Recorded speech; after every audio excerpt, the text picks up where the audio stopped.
Hi everybody, welcome back to B007 Movie Reviews, continuing our series of DVD commentaries for the extended editions of the Lord of the Rings trilogy. And as usual, I am joined by Matthieu. Hi everyone. Who is from the Vassals of Kingsgrave podcast. And today I'm joined by not one but two vassals. So we also have Duncan on the line. Hi, my name's Duncan, also known as Valkrust on the podcast of Ice and Fire forums. So it's great to have you on because I think Beric and I, over the course of 8 hours of movie, have pretty much explored everything that we think about Tolkien. So it's good to have a fresh perspective. And also, as usual, to give a shout out to, if people are into Tolkien and want to sort of get into it in more depth, then if you Google VOK podcast, you will find a series of very in-depth podcasts all about Lord of the Rings and the Silmarillion, going through the texts. But here we're very movie-oriented. We will have spoilers probably for the rest of Tolkien's oeuvre, and maybe, given that we have not one but two vassals, some Song of Ice and Fire spoilers as well. So with that, I think we'll just get straight into switching on the movie. Today we're going to do the first half of Return of the King. So if you're watching on DVD, it's disc 1. If you're watching streaming or somewhere else, it's chapter 1 through to chapter 6, which is the Siege of Gondor, and it's roughly 2 hours of the movie. So hopefully we're all going to be broadly synced up, even given that it's 3 of us. Let's hope we're alive by the end of this. I know. This could be messy. But anyway, I'm going to go 3, 2, 1, play, and at play we all play. That sounds obvious, but it just never works right from the start. So 3, 2, 1, play. And we all spool up. I hear the disc whirring in the distance. Turn the sound down. That's fine, probably. That's the New Line Cinema. And the lovely music. So Duncan, as we've not heard from you before on the podcast, why don't you tell us how you got into Tolkien and where you would rank this particular chapter of the 6 chapters of this film, where you would place this first half of Fellowship. Sorry, not Fellowship, Return of the King. It's hard. I think I guess I'll say how I got into Tolkien. I sort of read it pretty much the same as a lot of people. I read it when the first movie came out. And I remember starting the book when I first saw the trailers and it looked really cool. And as I said, it took me a while to get through the first half of Fellowship. There's a lot of meandering and walking and eating in little huts and but after I got past the halfway point, I just raced through it. It was really fun. But it's been years since I read the first book, but I really enjoyed it. And I've been going back and rereading parts of it, and I was sort of surprised by how easy it is to get back into. It's much more. Certain chapters are much more fast paced than I remember. Like the Mines of Moria, I almost raced through that chapter, rereading a bit of it. But in terms of this movie, I'd rank it pretty highly. I think each movie brings different things to the table. Like the first one it's introducing everything. It's like the first time you see the world and you get that sense of wonder, and it's all about the adventure and the journey. And this one's more about, I guess, the battle or everything coming to a head. It's the climax. And then I think the second one's sort of a mix of both. That's why I kind of like that one, because it's sort of the best of both worlds. But I love this one. This is probably, I don't know, I kind of in rank them. They just all bring such cool things to the table, but this is definitely up there, first or second for me. Yeah. They're good at different things. Especially, I think this is the strongest prologue that we had. Well, it's the only real story-driven prologue, isn't it? And it's nice because we've come to know Smeagol, Gollum, I guess, and now we're really gonna discover who he was before the fall. Yeah, and it's funny that actually, when you look at the digital creation, I think it looks closer to Andy Serkis than you would actually think, because they at least for this prologue they use makeup in the later stages, and it's not entirely CG as far as I know. Yeah, it's a nice melding. I always find this scene, because now we're watching the scene, or I am at least, of Deagle and Smeagol, and you can tell that although they're both fascinated by the ring, Smeagol's getting smitten far more immediately.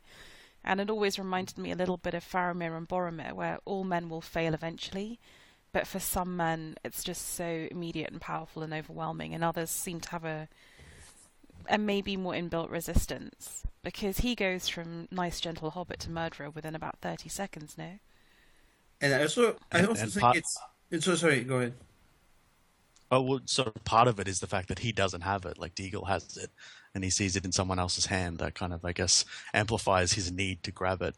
So And do you think if he had yeah, I fished love it out this. first and then Deagle had got and Deagle didn't have it, Deagle would have become Gollum in a Could be. way? Maybe that might have been the case. Yeah, it's Because the actually person that Deagle, doesn't have it that the lust is that much more powerful. I But I guess. think in the books it's also said that Smeagol is the stronger one of the two. So I don't think that it's so they're both likely that. fascinated by it. It's just Smeagol's going to win the fight because he's got more reach. Yeah, and It's it's also interesting that they chose this scene for the prologue because it's actually, this is stuff that was discussed in book one. This is not something that comes up in book three. So this is the crux of the story, I think. This is where it. the thing that's going to be really important for the last Oh my stages of god, the this story. strangling is so gnarly. Sorry. Yeah, and it's also prolonged, and you hear like in the distance, you hear like the laughter of Sauron slightly. Yeah. So is this the extent? Because this is an extended scene. Is that gnarly killing? That must be what they didn't keep in the theatrical cut for the censors, I guess. I think they just kept the struggle like when he's strangling him. They keep that a bit longer in the extended edition, but apart from that, most of it is in the theatrical version as well. Oh, it's so cute when he gets the ring. Oh yeah, my precious. Yeah. It's so creepy. Like I agree, it's the best prologue because it sort of brings it back to that human level. It's not this big action sequence. It's the profound like horror that the ring inflicts on it. It's like this drug that just corrodes the human soul or something. And it almost struck me as biblical, like Cain and Abel. This kind of it's almost like this Garden of Eden kind of place, and this evil enters it and just like rips this person apart. I mean, he looks like an addict, doesn't he? Yeah, Pasty, Definitely, sweaty, yeah. also starting choking to on his own vomit. I mean, it's really.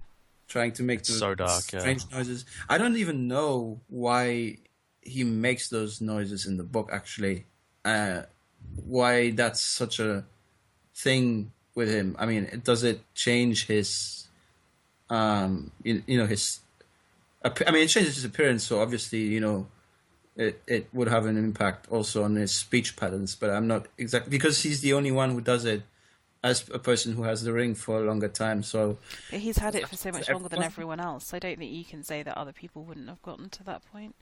Like if Bilbo had it for 900 years as opposed to, 40 or 50 or whatever, how long he had. But this is creepy because he has his old eyes, and then he closes them again, and when he opens them, they are like his Golem eyes. Oh, that's so horrible. It just reminds me that Peter Jackson's foremost a horror director, and he can really do fantastic, kind of old-fashioned body horror in a way. Yeah, he could at least. And when he says, if he still wants to do that. and when he says, we forgot the feel of grass and the taste of food, and then that's kind of echoes what Frodo says towards the end of the film. Yeah. Because to me, the heart of this film is actually, well, there's so many beautiful relationships. I mean, Pip and Gandalf's another one, but it's the split, it's the breakup of Sam and Frodo. To me, is the most painful thing to watch. Which is also something that was invented in the film, because in the book they don't. They get separated because they get lost in the tunnels, but they don't actually have a fallout. But I think it's really clever on the part of the screenwriters, because otherwise it brings in dramatic tension. Otherwise, for half of a movie, we're engrossed in these epic battles, and you've got to cut away to two guys walking. They're already at Mordor, so if we don't give them some kind of drama, then what have we got? Yeah, I guess that's just some people who might think that the way. I mean, we're going to see it later on with the way that Sam reacts, in the way that the violence is maybe a bit, over the top at some point. Oh no, I think it's totally. I mean, it comes from his love of Frodo, and also the ring's corrupting him too. But and just the stress, like he's just buckling under the pressure. Yeah, Sam, he has the whole weight on his shoulders. Hasn't had second breakfast for months. Yeah, he can't take Gollum anymore at some point. It's cranky. Do you have a favourite character, Duncan? I mean, I think everyone knows I love Faramir, Shellfish hates elves. I mean, do you have any sort of strong love or hate, irrational, sort of beyond normal character-driven love and hate? Not beyond rationality, but I love the hobbits. Like, just they're the heart of the story to me. They're Yeah. just like, I don't know. They seem to go through the most, and it's because they come from such a naive place, and they're kind of our surrogates. We're experiencing the world with them, and they feel much more closer to how we are than the rest of the characters who are so sort of big and grand and noble and good versus evil. Where the hobbits are just kind of funny and cute, and they're worried about second breakfast and maintaining their social status. And I don't know, it's more sort of domestic and relatable. So when Yeah. as they experience the world and the wonder and the terror of this world, you feel that their reaction is so much closer to your own. And I just love their personalities. They sort of pop off the screen a lot more than all the other characters. I think they're probably genuinely quite funny. The sort of the cast commentary, which has Pippin and Merry in it, the actors who play them, is just hilarious. And it feels like they had a really good rapport, maybe because they filmed so much together, so it kind of bred itself. Yeah, they lived together for months and months, and like if you've listened to the DVD commentaries, which I did when I got all the extended editions when I was a kid, like they're just having fun and playing pranks on each other and stuff. So this apparently was filmed on a set, which I find amazing. I mean, how beautiful. Yeah, and it's also something that, I mean, now finally Christopher Lee gets to do something again, because as we all know, he famously was not happy when he was cut for this cinematic version. But I can understand why that scene was edited out, because it basically does I not. can't. So it basically does not. I mean, there's no purpose for Saruman to be in the third film technically, because Yeah. Oh well, I know Jackson wanted to get the story underway. He didn't want to keep doing house cleaning from the last movie, so he wanted to get it straight. And he wanted to maintain Sauron as the villain. But I feel like it's just such an amazing Oh, here we scene and a go. closure to the last movie. Hobbits being hobbits. yeah, that's always. It just makes me laugh and smile, because this is why we're fighting this war, so that these good folk can go back to living their good lives. Get high. Yeah, get high and Yeah. have a nice pint of beer and get the munchies, I mean, this is what we're fighting for. There's a wonderful... This is what we're fighting. This is what we're fighting for. Wars are fought to protect simple things at home, no? Got to Yeah, keep that in exactly. mind. I fight for these guys. And these, like, great high lords like, WTF? And this is like wry smile that Aragorn gives, because Aragorn's so moody in this whole film, and even he can't resist just having a chuckle. Yeah, Aragorn usually doesn't smile. That's the thing, right? It's in the films he's rarely smiles unless So you can There's- tell he loves the hobbits, Because he- right? yeah, that's Well, they keep everyone's spirits up. Everyone else is so dour and despairing, and the hobbits are Gimli's just like, loving it. salted you pork? can tell that Gandalf's annoyed. Salted fork. Yeah. Yeah. Gimli like feels. If we did a full castle recording, like of an abridged Lord of the Rings in 30 minutes, would you want to be Gimli? Oh, He's a good one. He gets the good lines. He does. yeah. At least in the film, in the films, in the books, it's there are some chapters where it's from his perspective, right? But I think the ones in Dunharrow are from his perspective, but Are they? yeah. Otherwise, it's more like Aragorn gets stuff to do, and yeah, the hobbits. But Gimli is not in the book. At least he gets more than Legolas. Legolas is just Oh, there. here we go. Here's the boss. Oh, here we have. You see, I think Christopher Lee makes a very good point, which is that this is the scene that's the most pure Tolkien in terms of the language and how evil works through manipulation and despair. And I actually think I love Theoden, and I think it's sad for his character that the scene's not there, because it's the first scene after all the kind of the feebleness before, and then he's also quite, in this version of the film, he's quite nervous about going into war, but he grows a pair here. He's really kind of, I think it's important for his development of the character that we see him gathering strength here. Mm-hmm. Yeah, I agree. He's It's looking him, at the like, guy challenge- who bewitched him for years and just telling him that he's a, I don't know. Yeah, it's like the abused standing up to the abuser kind of thing. Yeah, exactly, and that's an important kind of closure. And also when he shows, in a little while, he shows kind of mercy to Wormtongue and says, it's not too late, you can come back. You're still a man. And it's really nice to see Theoden can be a humane ruler as well and show mercy. And he also And that- takes that the role of kinda- Frodo, right? In the books, Frodo basically says that to Grima and Wormtongue. And yeah, Saruman ruins it as he always Well, I does. was going to say it sort of echoes the relationship between Frodo and Gollum, where Theoden has also been sort of abused and bewitched by Saruman, the same as Grima, and he's saying, you know, if I can be saved, you can be saved. Like sort of Frodo, like if I can save you, then I can save myself, kind of thing. Yeah, exactly. And, you know, if you think, as I would posit, the real theme of this book is mercy, like the importance of mercy, then this is an important kind of echo of that. And it's not that Sauron wins through, you know, thousands of orcs. He wins through manipulation, like manipulating Denethor into not defending the city, and manipulating Saruman and Grima and all these people into despair, basically. So yeah, I think for that reason, the scene, it's not narratively necessarily necessary, but it's thematically necessary, if that makes Yeah. sense. And it's also important that, I mean, at least I want to note that in the books, there's a fair amount of Saruman talking to them and trying to ensnare them, whereas here in the film, it's much more, they're much more resisting his tempt. I mean, he's not even tempting them that much, actually. And actually, exactly, and the point in the book is that he does succeed, right? Because at the end of the day, he does sort of fool the Ents into thinking he's harmless, and then he wanders off and causes havoc. So he kind of wins a small victory, whereas here he doesn't.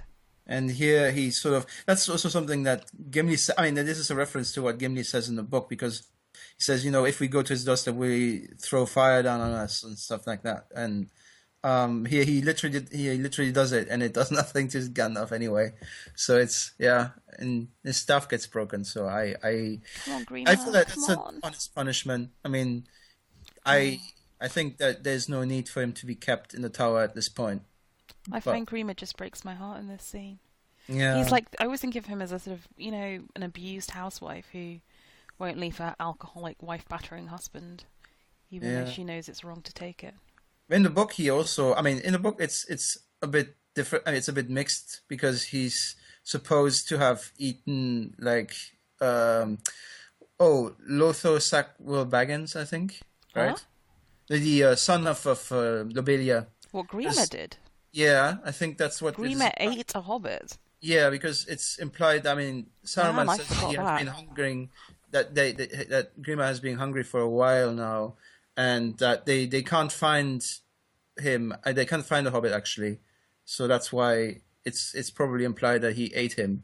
He ate the It's, hobbit while they were in the yeah, tower. because he was starving. That's Jesus, I the have to thing. go back and read that shit. Because that's in the Scouring of the Shire, which they left out in the film. But Wow. I think the That's implication in the dark. book is that it was. But still, it's probably a very pathetic existence anyway. So, and here he dies. I mean, also in the book, he also gets shot by arrows because after he kills Saruman in the book, he also tries to run away. And yeah, they shoot him full of arrows. And here it's like Legolas gets something to do. Oh, this is so gnarly. I love this Yeah, water wheel it's scene. It the looks so irony. good. Oh yeah, It's like, oh, the irony. Yeah. they Because really it's make use of iron that spike. Orthanc miniature. Yeah. I always like think they should do more films like this, like with miniatures or maxitures as they call them, right? Where they sort of build these things, and because CG is so obvious sometimes, it's like you notice that it's not there. It's probably cheaper though. Yeah, I mean, and this is the last time we see Treebeard, which is a bit sad. Aww. Yeah. But at least he's happy that, trees are gonna come back there.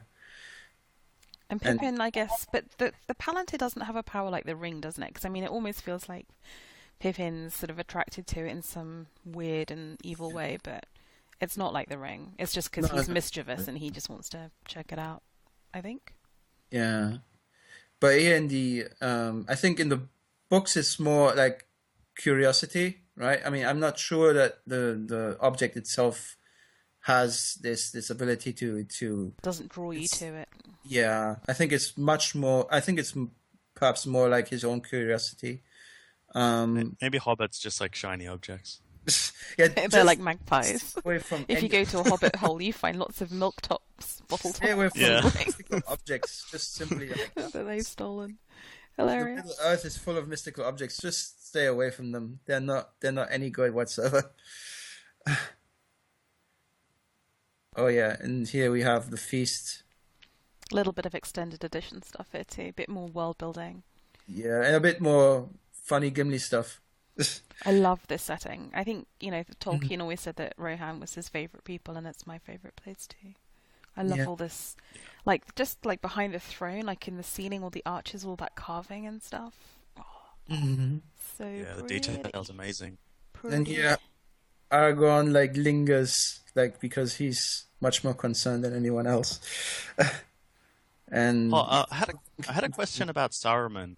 yeah, When he's talking about, he says something like, "There is something in Middle Earth you have failed to see." And what was what is he talking about there?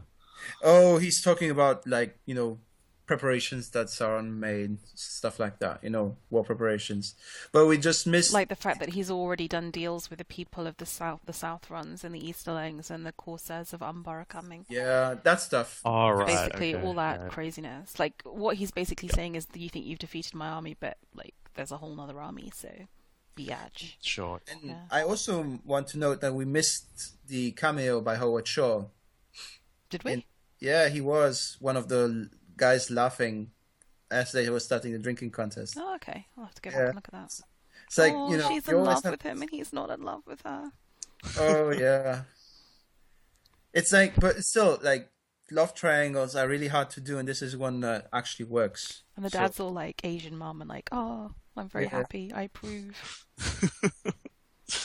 See, it should be cheesy, but it's not. It's so sweet. and but he's Yeah, belittling himself here, right? Because in the film version, it's not actually him, but at least they're staying consistent with that. But I love Uh, that Theoden has enough humility to say, well, he has that moment of humility where he says, it wasn't me that led us to victory at Helm's Deep. It was Aragorn, which I don't think a lot of kings would do that. yeah, because it's mm, basically saying like this other guy who is also a king probably was much more responsible for saving us than I was. But it's still that's why I like Theoden actually because he can recognize his limitations and Denethor cannot. So Well, I suppose if you've been entranced for 6 years or however long it is, you're mm, very aware of your fallibility. yeah, I think this is. I mean, the drinking game is like The elf made a joke. yeah, it's nice. It's because I think that Legolas is sort of like just tingly a bit, and Gimli is already It's hilarious. yes. I get the feeling that in real life, the actor who plays Gimli would be hilarious to hang out with. Yeah, John Rhys Davis. I'd go out for a pint with John Rhys Davis. He sounds fun. Yeah. And this is cute. I mean, it just looks so authentic. It just looks like they're mates and they're having fun. And I always wonder how they managed to. I mean, they still look smaller than everyone else. So it's just like it's seamless how they managed to size them down, in these scenes still. But Because the end is sometimes coming, right? Because he's already, locking glances with Gandalf. yeah, So sad. Everyone's had a shower. Good. yeah. But do you have the impression that Gandalf is? I mean, because we know that Gandalf the Grey is much more shrewd. Like, do you notice a difference in behavior, like when he's Gandalf the White in the films or not? Because some people say like there's a difference between Gandalf the White and Gandalf the Grey, even in the book, because he behaves a bit I differently. think he does behave differently. In the film, I think it's less obvious because it's so attenuated, like it's over, it's hard to tell the difference. But in the book, definitely. Like here in the film, he still is quite funny and he's still quite approachable and warm. Whereas in the book, I find him very austere. Like there's a lot of very touching scenes between him and Pippin in this movie where when they're both at Minas Tirith and Pippin's obviously very sensibly afraid and Gandalf tries to reassure him and give him hope, which that doesn't really happen in the book. In the Oh, book, he's just busy and he's wise and he's got to direct the matters of Middle Earth. mm, yeah. So I yeah. really like film Gandalf compared to book Gandalf. Oh, this is such a sweet. This breaks my heart. The psychopathic scene. I also like the way that they always got inventive with showing his schizophrenia. Like they all managed to um have it like be a reflection in the water, and last time it was like just a turn of the head and stuff like that. It's all very well done because it's not always the same thing. And And Yeah. again, the different characters, right? So at first, when we first meet him, you think Gollum's really vicious and Smeagol's the kind of childlike voice and the sort of the kind of sweet one, but actually Smeagol's as a character is much more manipulative than Gollum in a way. He's, I don't know, I love it. It's just so delineated. It's beautiful. The writing, I don't know which of the writers wrote these scenes, but Because you actually think that these are two different people when they're talking, right? When he's talking, so it's like one of them looks much more like evil than the other. Whenever the Gollum voice but the is Smeagol voice, which is childlike, it's Smeagol who says he's doing the nastier stuff in a way. It's so dark. and here that's basically they're explaining like what she does, which it's also a nice reference to the Hobbit where basically Gollum is eating goblins, right, in the caves and stuff. So, but yeah, puts She things. hungers for sweeter meats. It's so horrible. Yeah. I hate spiders. I hate I can't actually watch the Shelob scenes. I hate them. So But I guess Gollum would have encountered Shelob afterwards when he was dragged into Mordor and then released, and he would have had to make his way out of Mordor. Yeah, Yeah. absolutely. I think it was probably on his way out. Was it on his way in or on his way out? I think because wasn't he taken like in plain sight basically? When he was like when he went into Mordor, did he go through the Black Gate or something? Oh yeah, because he was trying to find the ring and he was searching here Yeah, and he there, was so maybe trying he to made his find way it. into Mordor. Yeah. Yeah, it was because Sauron was calling all evil things to Mordor, so he was drawn to it because he was receptible to the calling. And I'm not sure Sure. when he met Shelob. Maybe he went on the way out of Mordor. Um, And I thought that might have been why he was so afraid of going by the pass of Cirith Ungol because it's so close to Minas Morgul, and wasn't that where he was tortured? Oh, right. So kind of like Or a was it PTSD Barad-dûr? Barad-dûr reaction. was tortured Yeah, Gollum. because I Yeah. think he saw Sauron directly, Did which he? is Oh, because did he he? always because he says like he has 9 fingers or something like that. He says it's like he has a black hand and all that stuff. Good knowledge. I'm not sure. I mean, I think it's most likely because in the film it is But also I thought implied Sauron like didn't have a body. Or did he see Yeah, I thought it was just a big he's in the flaming tower. eyeball. Yeah, I think he's in his tower. It's just that we never get to see it. I mean, I suppose he's sort of like a spirit I thought he thing. was literally just the burning flaming eye.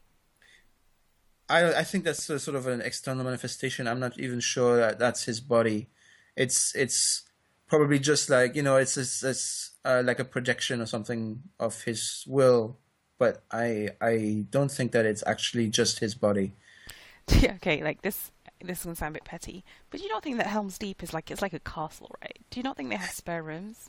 Do you not think they're like Aragorn?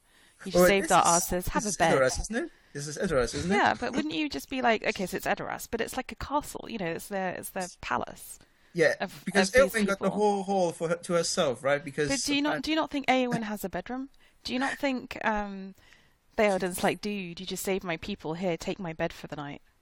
she probably just fell asleep in front of the I fireplace. mean, it's beautiful. It's like a Botticelli painting. I love this. It just looks gorgeous. I mean, It's also something it's a scene from the book, isn't it? Where she talks about her dream, like no. It's it's the dream. This is the exact dream, but in the book, it's Faramir's dream, yeah. which is obviously what I know it by heart. And the only reason I don't resent it being given to Eowyn is because it's kind of poetic because they're going to end up together, and it's kind Yeah. of nice that it kind of links them.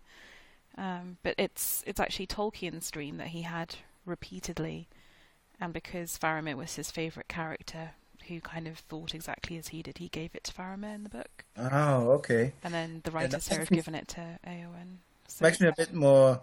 That makes me regret a bit the argument that I put forward last time when I was saying like just change Faramir around whatever you want. I mean, if it's Tolkien's favorite character, that would have obviously been a big deal to do if he had known about it. But no, I mean it's like it doesn't matter, does it? You've got to be at service of the film and the film audience. But I mean this wasn't in the theatrical edition, obviously, but I really like that they kept him back in for that reason because it's so personal to him. and it makes me sad that Miranor too. I mean, I haven't seen her in anything major since The Lord of the Rings, actually. Because she shows at least in in this film specifically, also, I mean, because in the last film she didn't have that much to do, but here she's actually one of the major characters. So Oh, so cheesy. Something stirs yeah, in something the stirs east. the East. Like it's like these bats are bred for one purpose: war. It's Whoa. like a bit silly, yeah, The but eye of the enemy is moving. I think He's just a meme machine, isn't he? Like he's a I trailer. know, he's so lame. He's talking. Yeah, he's for the trailers. But yeah, now we get Pippin. But actually, in the book, this happens on the road, right? When they're just leaving Isengard. Oh Like, yeah, this is and what I wanted to ask you, O Tolkien lore master Matt. ah, Here, so did Maiar just sleep with their eyes open? What's the deal with that? I don't know. It's probably just to sort of surprise the viewers, because they Oh, might this is think, the oh, shit, Harrison he's Ford actually awake. He might moment. actually do something, but he doesn't. He's just sleeping with his eyes open. This is Which Pippin I doing was his Indiana just- Jones thing with the jug, right? yeah, which is odd because there's an actor from Indiana Jones playing Gimli in this Yeah, film. But awesome. yeah, no, we get this vision, and Pippin is also the only one of the four hobbits who sees Sauron directly when he looks in the Palantir. It's just so weird how it kind of locks onto your hands, and I Yeah, love it. which is probably why Saruman never touches it. Actually, he just like has his hand slightly above it. Yeah, because he's a bit wiser. Yeah, Oh, and like Legolas So knows when- he is here. That's so Yeah. ridiculous. yeah, Yeah. When he says he is here, it's almost like Sauron is this kind of spirit that can just go hither and thither across Middle Earth or something, Yeah. or is linked by these various artifacts and can move I think through the there's- world like a shadow. There's an idea basically that But also that some like random wood elf like kid is gonna know that as well. yeah, that's a bit weird because in the books it's not actually. Well, they're elves. They're in It's touch with fine, the world. It's fine for the film. Yeah, but Legolas is very entry level elf, isn't he? Yeah, it's trainee level. Fool of a took. Great line. That's the is that the only time we hear it in this film? I'm not sure. Oh, then he does his Oh healing. no, with there's another one. There's another later scene where he says it, but we have to make up for the fact that he didn't say it in the second film. So I know you gotta get that line in every time. yeah, because it's a meme for Maganov. And yeah, this is probably the moment like where you notice the change in Pippin much more than with the other ones, I think, because he's the most like childish one, and He's the youngest as well, isn't he?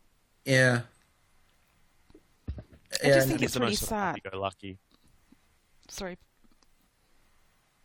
So I was just saying he's the most sort of happy-go-lucky. So yeah, Ah. it hits him the hardest. Because obviously the direct consequence of this is that Gandalf's going to separate the naughty kids on the back of the school bus up and take Pippin away. And there's that awful scene where they're kind of... Pippin's being taken away and Merry's really angry with him and Pippin doesn't get why. And he doesn't get that they might not see each other again. yeah. And you just realise that even Pippin is ahead of him, you know? That he really is just a sweet little innocent... Oh, I love Pip. Yeah, I think I like Pippin.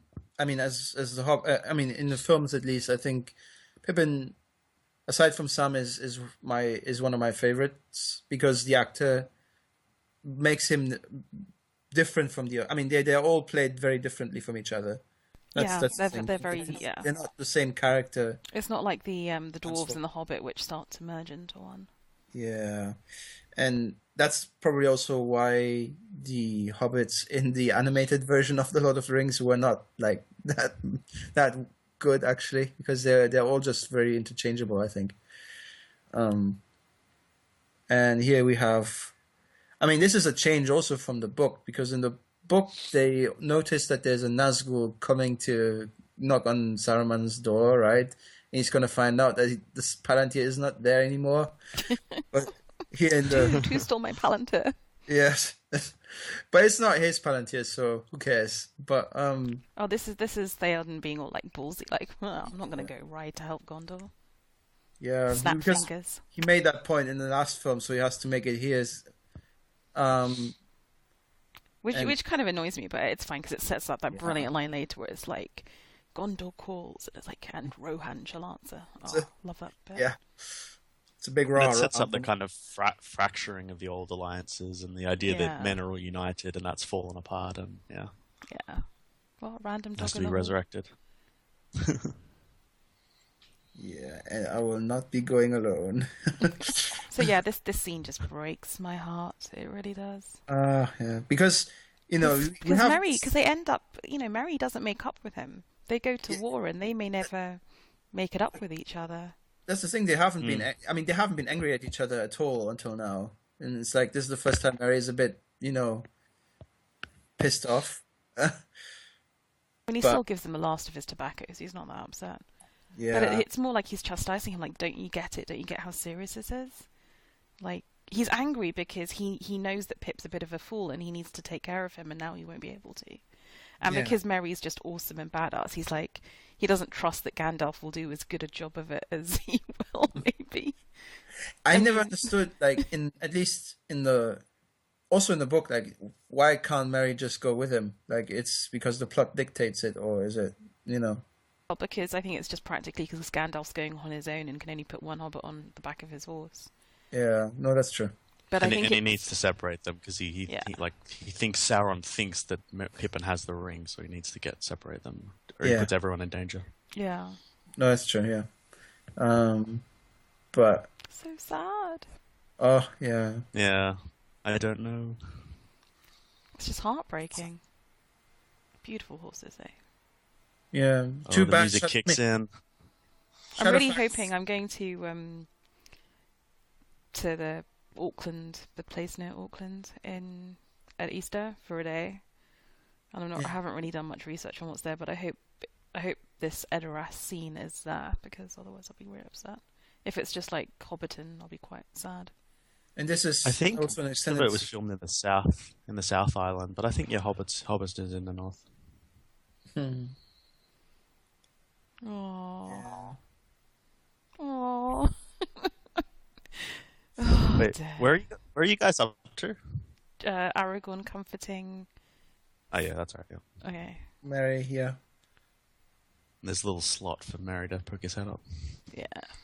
Yeah, it actually took so much more. I know, that's so obvious, isn't it? So took so much more to adventuring, right? My goodness, give a fuck. I mean, we don't need to cut to elves at this point. Oh, here we go. Slow motion brigade. I think it's fine. They're not that. I mean, they don't do that much in the film anyway. It's nice to catch up with that. That's why they live so long. Because they do everything in slow motion. And because they're so moody, they just don't express any. Yeah, like emo teenagers. Oh, it's all too much. God, can you imagine living for like 7,000 years just perpetually emo? Kids just looking at maple leaves. Listening to goth music. Jesus, I'd rather die. And we have this. What is like wrong with the elves? Why are they giving up? And like, what's their? They just think that their time is over in Middle Earth. They want to go home to. Why though? Because like evil's taken over, and they like because they just think that it's time for men to do like. It's not so much that evil's taken it over. I don't think it's so much that they're leaving men in the lurch. It's more that men now have to claim Earth for themselves. If men don't win that victory, then it won't mean anything in a way. Ooh, evil day. Is Sauron the catalyst? Is that why they've sort of decided to move to Valinor? Not necessarily. I think they've been like dwindling. They've been going overseas for quite some time now. This is just like it just happens to be at the time where Sauron. So it's not that the fact that the causation's the other way around, that because they're dwindling and leaving, Sauron can come to power. Yeah, it's not related. Is that what you're saying at all? Well, I'm not saying that. I mean, I'm saying that it's basically they are doing that. They have been doing that for a while now. So this is not something that's just happening because of Sauron. That's what I'm saying. This is something that's a process basically. It's like the decline of his, which takes a long time actually. And here, this is just like the end point basically. Does Rivendell exist as a set? I think so. They kept it for The Hobbit, and So I think that this all has been built. Like the background here is obviously CG, but here the place that they are both in is definitely has definitely been created. This always struck me as really bizarre. As an elf, why would you withhold a prophecy from another elf? Because they have prophecies too. Like, she's gonna find out. You have a lot of dickish elves in the Silmarillion. Like they do all kinds of. She was so close to getting off the island. Oh, She was dear. almost on the boat, and this prophecy bursts in. Yeah, but I like that they kept the words from the poem in there. Yeah, but they didn't do the first verse, which is the coolest verse. Exactly. Exactly. And here we have All that is gold does not glitter. All those who wander are lost. yeah. Well, at least we have all the rest of it. Better than nothing. Yeah. But actually, that's the thing. They reforge in the books. They reforge the sword before they leave from Rivendell. Which is obviously the logical thing to do, right? He's going off to Minas Tirith to claim his crown. You're going to give him the sword. Yeah, but in the film, it makes sense in the film because in the film he doesn't think that he's up to the challenge, that he's up to the task. Oh yeah, because he's all emo too. I mean, Yeah. everyone Yeah, in the he's full film of has been doubt, given yeah. anachronistic, postmodern, self-obsessive doubts, haven't they? But to me, it's like this just makes. I mean, in the film, it makes sense because at least this is keeping to the changes that they made. They are following up Oh on yeah, it. it's internally consistent. Mm. She's And- lovely here, isn't she? She's very Botticelli. He's able to. I mean, when you don't have a cold or anything, your life is leaving you. I'm just like, okay.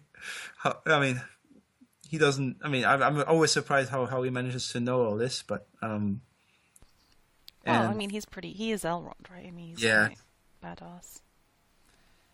It's very similar to the Ents as well, because they're dying as well. So this is how you All make the it's their magic life is force is seeping stepping. out. you Yeah. don't melt it The down. magic, yeah. Make two swords out of it. You just hammer on it.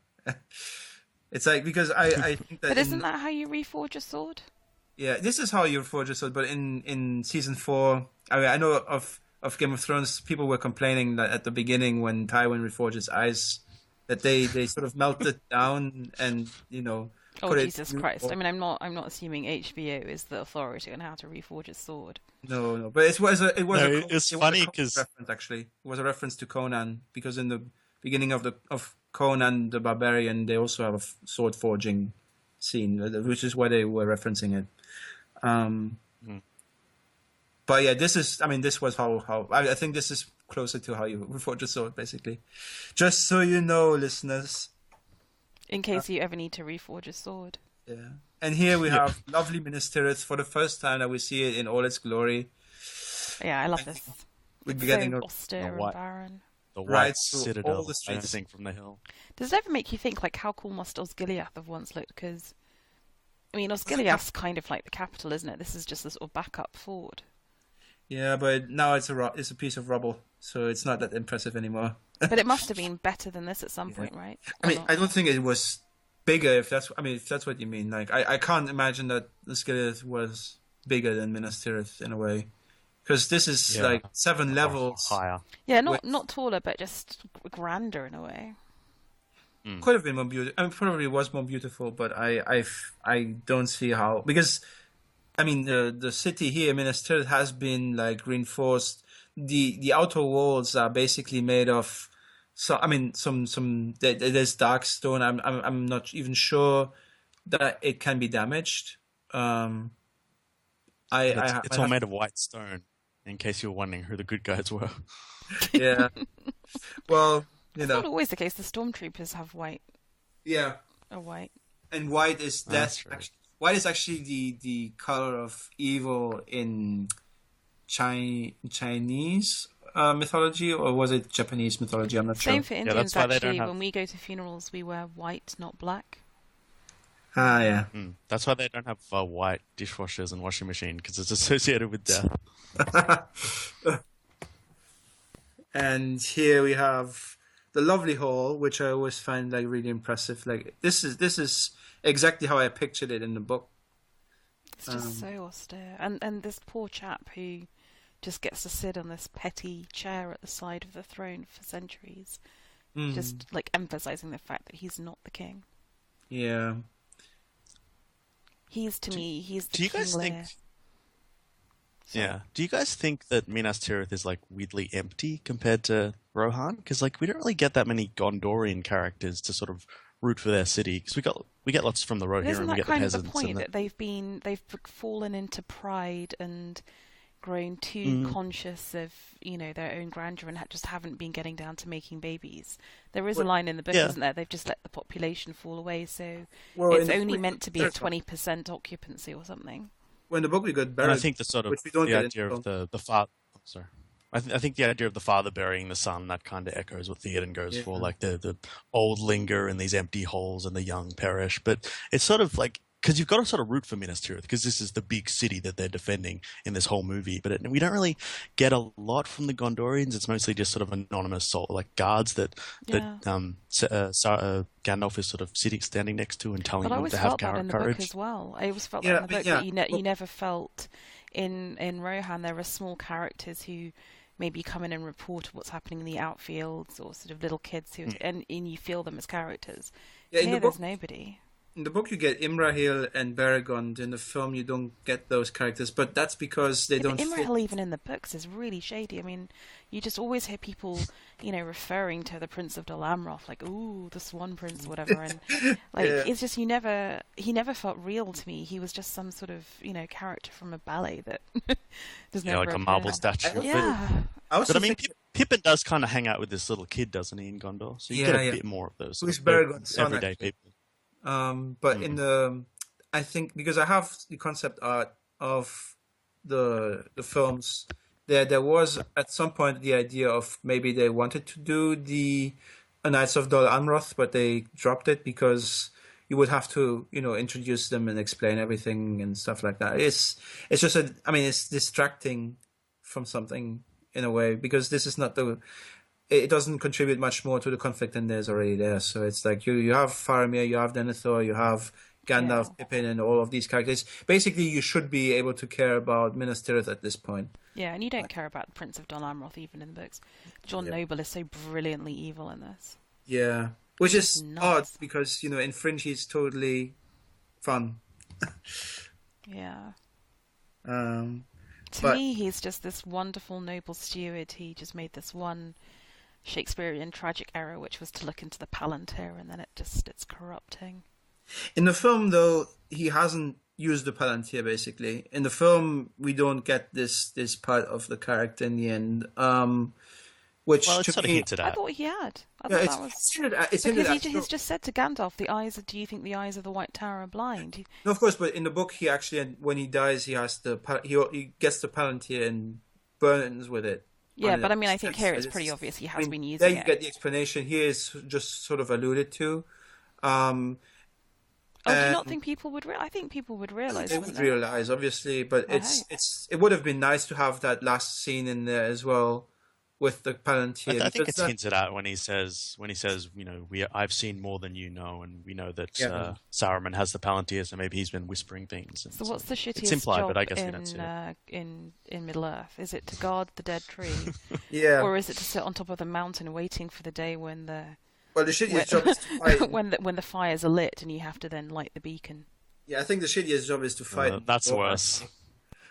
These guys are have it pretty good actually. They don't have to fight. Yeah, I'd rather guard the tree. It's- Like, and sit this there is all an like- extended scene, but this is also something that brings up something that is problematic about Tolkien when he says, the people of Gondor fell into ruin, like in the line when he says the line of kings failed, and the rule of Gondor was given over to lesser men. This is something that is weirdly, how should I say? It's really uncomfortable, like this sort I of. don't think it's uncomfortable. I mean, I think it's more that Yeah, the original men kind of had a bit of Numenorian blood, and it's not Yeah, that but they're that's lesser men; it's just they're men without that sort everyone of else. admixture of elfishness or whatever. I That mean, would- you could read it as this idea of bloodlines, and there's more noble blood in certain men. But I think it's more about the actual kings were too obsessed Yeah, with of course. their own vanity and philosophy, and they gave it over to sort of these administrator types who didn't have necessarily. That's also how I mean, that's also how you could read it. I'm just pointing it out because some people might not, might Bureaucrats ask and all. about that stuff. I think if you want to have a go at him at being sort of No, racist, which I I'm- don't think works, but if you want to do that, then the way he depicts the Southrons and the Easterlings is much better grist for your mill. I think there it's a little dodgier or a little bit more off its Well, I time, think- maybe. Even the Southrons, Tolkien gives lip service to the idea that these may not necessarily be evil men, and they may rather return home if they had a chance, but their own land has been sort of fallen under the rule of this iron fist of Sauron. I think to me it's more the orcs. It's just this kind of irredeemable at like a genetic level. That But at the same time, They're the orcs mutants. interesting. They're not when you men. have read the Silmarillion, you know that the orcs are basically elves at the beginning who have been tortured into submission, basically, and so they don't have like, I don't know, they just like changed in a way that it's like people who strike out because they've been dealt a bad hand in life. It's this sort of thing, but the orcs are pretty reprehensible. But at the same time, in the books, sometimes we get discussions between them where you can see, well, yeah, they're not really happy with the state of things either. They don't like having to fight wars for people they don't really like anyway. But I always think of them more as kind of like mercenaries. yeah, there's sort of, and this is sort of like, yeah, Oh, that's but messed then up. we see stuff like this, which is like, they're fighting something that was beautiful, and taking off the king. I mean, this is a really obvious metaphor, right? It's like, the king has a crown again. Yeah. And then there's like, Yeah, this is along the sort of Aslan C.S. Lewis lines. This is so obvious. But but I like it still because, it's got to give Frodo visual some symbolism freedom. is always nice. And because Sam's a gardener and it's flowers. And Yeah. And then there's, the sun goes away again, and doom. yeah, like the hobbits. I mean, the thing is that in the first couple of, in the first third of the film, you don't get much in terms of Frodo and Sam, basically, because all the focus is on Minas Tirith and the conflict and stuff. So, Oh, this is so cute. oh yeah, because in the books, in the extended edition, they at least make it clear that this was Faramir's armor that he's getting. Yeah. But this is the bit that I think the Gandalf something, maybe it's just the actors, it seems like a really lovely relationship they have. Yeah. And I Yeah, just love that so good. Pippin, he's us, right? Like you said, Duncan. He's like, oh shit, war's coming, I'm really petrified. And this is scary. But Gandalf actually does make an effort to sort of, be nice to him. But you can also see sometimes on Gandalf's face that even he's uncertain. Yeah. It's just really humane. And then it's a great moment for Gandalf as well, where he's almost having to put courage in himself to like reassure Pippin, but even he's sort of doubting what the outcome will be. His despair's kind of getting at him ever since Saruman said, even those he professes to love, he'll send off to his doom. So it's getting to him. And yeah, so Gandalf trying to tell, to give a reality check to Pippin on what's happening. I love that line where he says waiting on the edge of something is even worse. I think it's so relatable, like whether it's at a lower level, just like school exams or, just stuff you don't want to do in life, like that waiting beforehand is always worse than just... Yeah, because once you're in there, once you're doing once you're, writing your exams or stuff like that, you're actually not, it's not adrenaline kicks in, right, and gets you away. And here that deafening silence that just coats Minas Tirith. Oh, this is scary. Oliphants. So this was apparently all added afterwards to sort of make it clear to people that it wasn't just here that, all sorts of stuff was happening. Peter Jackson. Peter Jackson cameo, yeah. Yeah. Otherwise, when the whole Corsairs turn up with Aragorn, they'll be like, what? Yeah, that would be really weird, actually. So subtle ways in which I think the screenwriters have done a great job of keeping everyone on track. Especially for the non-book readers. And reasserting that this isn't just a war won with one battle. There's the look. This long-term conflict. When Pippin's like, but we've got the White Wizard, we're okay. And then Gandalf's like, oh my God. But here's something that, I have to ask you specifically, Bina, because you've been saying that you find the Nazgul to be pretty pointless. feeble as opponents. I could take a Nazgul. In terms of the Witch King himself. Like, a do you think Nazgul comes to that's your sort of house. fits Okay, the- they're sniffing around your house on their horse. You just hide in the garage, and then they just ride off. They don't look over the kind of the edge of the tree bark to see if you're hiding. I mean, come on. Yeah, but insects are terrified of them. Exactly. They could scare honestly, they could bugs. send some house spiders in against me. I'd be more scared than of a Nazgul. Oh, but this I Well, love. I feel I mean, like this is a scene that I actually really like. I mean, despite the fact that it might. I mean, Minas Morgul does look a bit like radioactive, but but still, I mean, in the books, it's sort of meant to probably just be like less obvious. Like it's not like a green city or something like that. It's It just always like, reminds me of, the original Disney Sleeping Beauty, like the cartoon one, and Oh, yeah. Maleficent's castle in that with the gargoyles and when she becomes a dragon. Always reminds these are me of actually meant to be Balrogs, I think. These statues that. actually. Are they? Yeah. This is sort of because they look like they are winged. They have these horns and these points. I mean, that's what at least what I've been reading in the sketches books, basically, where they have the concept art in it. So this is a new scene, isn't it, in the extended edition? Not no, I don't think so. This is actually how it was in the. Oh no, not the scene. It's the scene. It's the scene afterwards where Sam kind Yeah. of threatens Gollum. Yeah, that's the new scene, which I like because it shows that fracturing. And this is still all book 2 material, actually, right? This is still in Yeah. Towers, actually, for them. Yeah. Which I mean, We're like an I hour into it and we haven't got to book 3 yet. Hilarious. I still think. But I mean, this is well, a there's good like way to 3 do it, chapters actually. in book 3. Because for Frodo and this Sam. is the way you. I mean, you have the Witch King, and the Witch King sort of directs the battle afterwards, which you have to. I mean, it's So it's all. what's the screen thing? Is this like the kind of the signal to war then? Yeah, this is sort of to say, yeah, we're ready, guys. It's the go. No, It's the go traffic light. All It's- systems are go. But isn't that like really retarded? Like, why would you warn your enemy that you've just moved out? it's like You want I to do that? have the power. Yeah, it's a bit Castle of Grayskull, isn't it? Yeah. I just think Like that's Gandalf's like, oh, that's new. a little bit Ghostbusters. Is Zool about Don't to cross arrive? the streams. Oh shit, the Stay Puft Oh, Man is coming. I've been scared. I don't know. I mean, I get the whole point of Sauron is psychological warfare, so it's to petrify his opponents. But I always thought that from a sort of a military point of view, don't Well, tell that's- everyone you're moving that's- out. Basically, tell the orcs, yeah, it's That fine, is so go much ahead. Sauron. He's like, despair is his greatest weapon. It's like, look at us, we are unstoppable. And here we have the fell beast. Like, I mean, we've seen them before, but not, they have. I mean, they haven't been armored or anything. And Oh, the fell beast turned out to be rubbish. 2 shots and he's dead. no, not Exactly. really. The fell beasts like, are it's just the same- all like, it's raw. kills and The Serious, naked. Nazgul have like doesn't it? this psychological thing where they can like just bring you to your knees by screaming at you and stuff, and they like all that. But yeah, they're not really good fighters. Well, then you are may they? as well look like a Dementor from Harry Potter. There's no point having all the kind of, I think there's more efficient ways of just scaring people. I like this actually because you have all. I mean, the time it takes to make all these costumes like look differently and stuff. It's crazy. And I think there are also trolls in the background there, right? It must be quite fun to just march in a troll army there. Like, it must Yeah. be quite fun to be an extra like this and just like stomp off to war.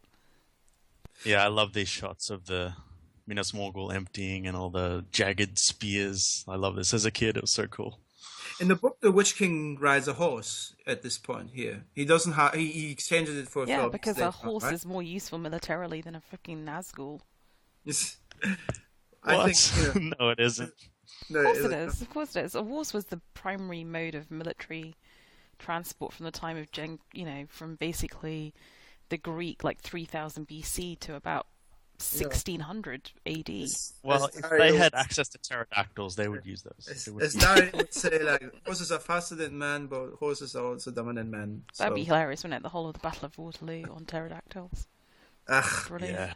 yeah. There's a book, isn't an there, with expert. Napoleon and dragons, isn't there? I forgot the name of the book. Yeah, it's the one that Vic reviewed, didn't he, on VK? It's Yeah. the Fighting Temeraire.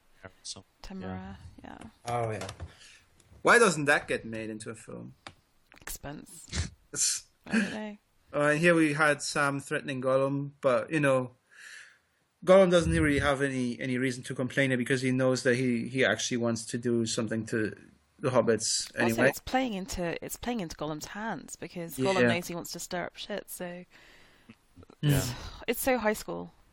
Gollum's a good manipulator. He's a There's a lot of 13-year-old those girl. characters in this. He really He's is. sneaky. He's cunning. He's not like, he's much more like a Ramsay Snow probably than he is like Tywin Lannister, but still. Oh, and here we have Osgiliath, right? Yep, the former capital city. Sharpening your swords. Why are you not wearing a helmet, Faramir? You're about to be invaded. He doesn't know that yet. He does know that, yeah. They've just seen a spooky green Oh Ghostbusters yeah, light. they've seen. Sure, but he's in his ranger outfit, isn't he? Like last time we saw him. Oh yeah, he still wasn't it. And he's just got some leather armor on. Like, dude, you're a prince of Gondor. Get some metal armor, man. But you can move faster when Get you're. some cataphract steel going on. Oh, and here we have, at least the guy who's supposed to represent the orcs, right? Gothmog. Oh, who's actually played by the same guy who plays the Witch King of Angmar as well. Yeah, and the guy who voices him is the guy who plays Haldir, actually, which is weird. Apparently, And- this Yeah. Gothmog makeup Gothmog took is actually 11 booked as well. hours. Gothmog in the book is actually mentioned, like he takes up command once the Witch King dies, but we never know what kind of guy that actually is. We just know that Gothmog is in command now. I always but think we of don't know Gothmog who as like the nicer now to the Witch King's General Blucher. Yeah, I like him I like the fact that we get a competent orc commander for once because they usually aren't that good. But yeah, I just love his bravado. I like Gothmog. Do orc arrows don't really nobody go move. through Gondorian metal plate armor? they are poisoned also. I But think. I mean, seriously, like then what's the point of wearing armor? Maybe that's why Faramir's not bothering. He's like, weighs Yeah. me down and it doesn't protect me. Is it Minas Morgul arrows, maybe? I think we might be overestimating the power of armor in general because it's like this doesn't. I mean, if someone cuts you with a knife, A knife's Usually- not going to go through metal armor, is it? I Like proper Don't- plate? well could be. I mean, I'm not sure. It's like, I mean, in the books actually they're not wearing plate armor. Actually, they're not at that point yet. They're mainly wearing mail and stuff like that. It's the films make it much more 14th century medieval war than it is in the books. In the books, it's like maybe 11th century stuff, which is mainly Yeah, like it's these Gondorian guys in full plate armor that are throwing me off. and so here we have The Normandy landings. this is this Yeah. D-Day for the orcs. Yeah, I love the atmosphere here, just the darkness and the mist and They're the not see- boats they don't see coming them, out like actually. silhouettes. It's quite nice to see Faramir being an actual military commander as well. Yeah, Mm. because at least he fights. Yeah, like despite all Uh-huh. his dad's like belittling of him, Yeah, it's just that he doesn't love war in the way that Boromir did. But when he needs to defend stuff, he can be he will go to war. mm. And look at him. I mean, he's fearless. He's all over this. yeah. It's Yeah, also he definitely can't rally the men like Boromir did. He doesn't have that No. alpha male kind of thing. But I mean, compare this to the Battle of the Five Armies. Like this is Ugh. they have a good fighting style. I mean, this is realistic fighting. And there's weight. There's actual weight Yeah. to the blows. Because And there- there's because blood. You and can it's- hear the it's clang not- of metal on metal. They're not two dwarves mowing down like 100 goblins. There's actually these are Yeah. worthy adversaries. Yeah, because I'm that's taking it you also didn't the like the problem. Hobbit film then, Duncan? There's parts of it, the trilogy that I like, but overall, it's just too butter scraped over too much bread. Well, I think that's true. I love this. He's like Oh yeah. the bit where he nearly sets himself on like, and Gandalf being all like, "Yeah, I'm just hanging Yeah, I'm nonchalantly, just standing here. Like, just no big deal. taking a break, Yeah. having a Kit Kat." Ah, Yeah. Oh, whoops. don't spill it. He's like, "Yeah." Yeah, my barbecue. He's like, "Oh It's shit, like- I'm gonna get it's- burnt alive. Jump, Yeah. jump, and then jump." I immediately regret this decision. These guys. Oh, hilarious. They're gonna get fired for this. Yeah, Uh, we're gonna get in so oh, much trouble fire! for this. Oh yeah. But what happens if the guy, like, who's at the first or second thingy, and then he's just gone to the loo quickly, and he doesn't see it? Oh, you'd be kicking yourself if you miss this. I mean, and like, there's one of these beacons, like, a lot of them make sense, but there's one that's literally like on top of a mountain, and you think, no one's It's a living. bit ridiculous. The I mean, thing is, in the think- books, what happens in the books? He like Denethor has it's a already horse. lit them. Sorry. In the books, Denethor has already lit the pyres, right? So Yeah, the beacons are lit in the book. beacons- But Oh, the beacon's actually in the book. oh So I yeah, thought it was yeah, just a yeah, rock. Yeah. No. But the beacons are more like this beacon, right? They're more like on a crag where people could like reasonably light them. They're not like on the peak of Mount Everest. Yeah, it's a cool sequence, but it's pretty It is an awesome ridiculous. sequence there, and I love how the camera like starts with one beacon, swings around 180 to the next, Well, then swings around again. It's just so beautiful. And you do feel that kind of sense of hope. It's cheesy, but seeing the lights lit, it is. impressive. Yeah, and the music's kind of rousing, and the trumpets are there, and Yeah. it's Music's lovely. amazing. There's another one. Okay. Oh, two. I think it's this one in particular where I think no one's on that mountaintop, One guy. and It's if the they worst are, job. it's the shittiest job. Yeah, that's the shittiest job. You have to wait until you can lit this fire. And what if in your lifetime there is no fire to be lit, so you just like your whole life has been pointless? Yeah, it's like passing down from generation to generation. One day that beacon will light. Do you You'll be remember ready. back when our One great day, great granddaddy boy, beacon will lighter be lit this the fire. beacon? Run, Aragorn, run like the wind. So brilliant. Yeah. This is Well, my he's favourite not line in the called whole Strider film. for nothing because he strides a lot. It's cool though, because like it's a cool. You see his kind of transition from movie to movie, and being doubtful and not wanting to go to Minas Tirith. Now he's like so pumped. He's like, we've got to protect them. What will he say? Dun, dun. And Rohan will answer. That's Such an awesome moment. You're just like, yes! And the Rohan theme blows out. If you ever watch this in like a full, like when they do the kind of the re-showings, because now everyone knows all lines by heart, that line always gets like a rousing cheer, like huzzah, we're off to war. Just makes me This is happy. also slightly extended, right? Because you have Mary pledging allegiance to Theoden. And there's also something about, they reference the stuff that happens in the north of Middle Earth, basically. Yeah, like the people aren't just not doing anything, and also they Oh yeah, have. my favorite Gimli line. Yeah. Gambling doesn't get much. I mean, he doesn't get much to do, does he?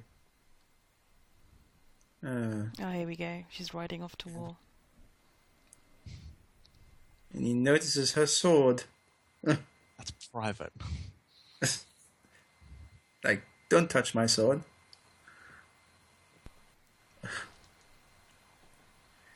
There you go. She talks it in vague enough terms so that he wouldn't actually know that she's. Oh, this is so cute. Yeah. Theoden King, like they. I mean, that's the only time that we address him like this. Like, usually it's like King Theoden or Theoden, but not Theoden King, right? Theoden just means king, though, Oh yeah. in ancient English. So they're just calling him King King, Ugh. King. as explained on the Lord of the Rings podcast. That's like, and King yeah, King. fully armed and filthy. Fully armored and filthy. This is your line, isn't it? Do you want to do it again, Duncan, just for the benefit of the listener? Give me a legion of dwarves fully armed and filthy.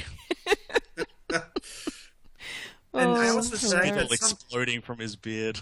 also like that Brilliant. this is where Theoden gets to have his inner monologue, Yeah, it's Which we random don't- theater narration. which we don't usually have, right? I mean, that's because usually Theoden's thoughts are not important in the book. So here we have. Aemon's pretty badass, so he's good at Yeah. rousing his man. He's Yeah, kind of the he's- Boromir equivalent, isn't he? Like, he's like, yeah, come on. Yeah. He's going to be a good king. Yes. I don't know if he's going to be a good and wise king. He's a good military commander. Yeah, that's true. Like you don't. Slight I mean, difference. Robert It's like was Faramir will be a fighter. better king, but Boromir Yeah. will be a bit better commander. Yeah. At least Eomer is not Robert Baratheon. Basically, he's better than that. Yeah, he's a lot He's slimmer not- for a start.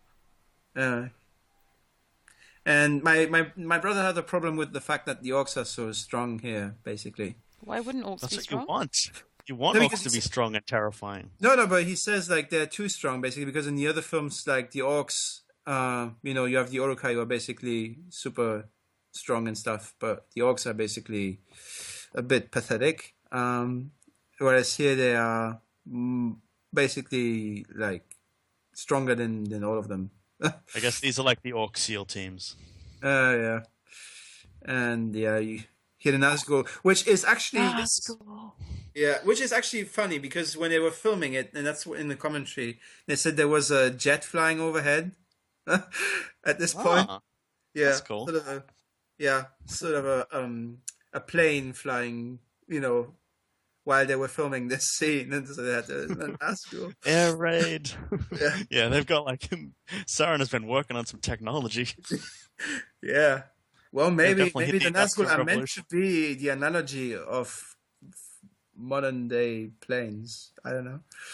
Have you read that? There's like a Russian, I think it's a fan fiction of Lord of the Rings. I think it was written in the 60s, and it's all about the war set from Sauron's perspective, and it's about how like Sauron and Saruman were leading the Industrial Revolution, and the orcs were really ingenious industrialists, and these like crazy backwards Dark Age peasants were trying to rip them down and stuff.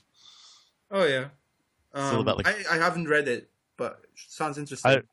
It's a cool sort of perspective because like technically, they are trying to bring them back like- to the Dark Age. It's all these kings and He must be thinking like, oh, why do I have these orcs fighting for me? Yeah. They're not doing so anything. it's like I'm trying to help you people. I'm trying to build steam engines and Yeah, industrial and it's- factories. You guys keep ripping them down.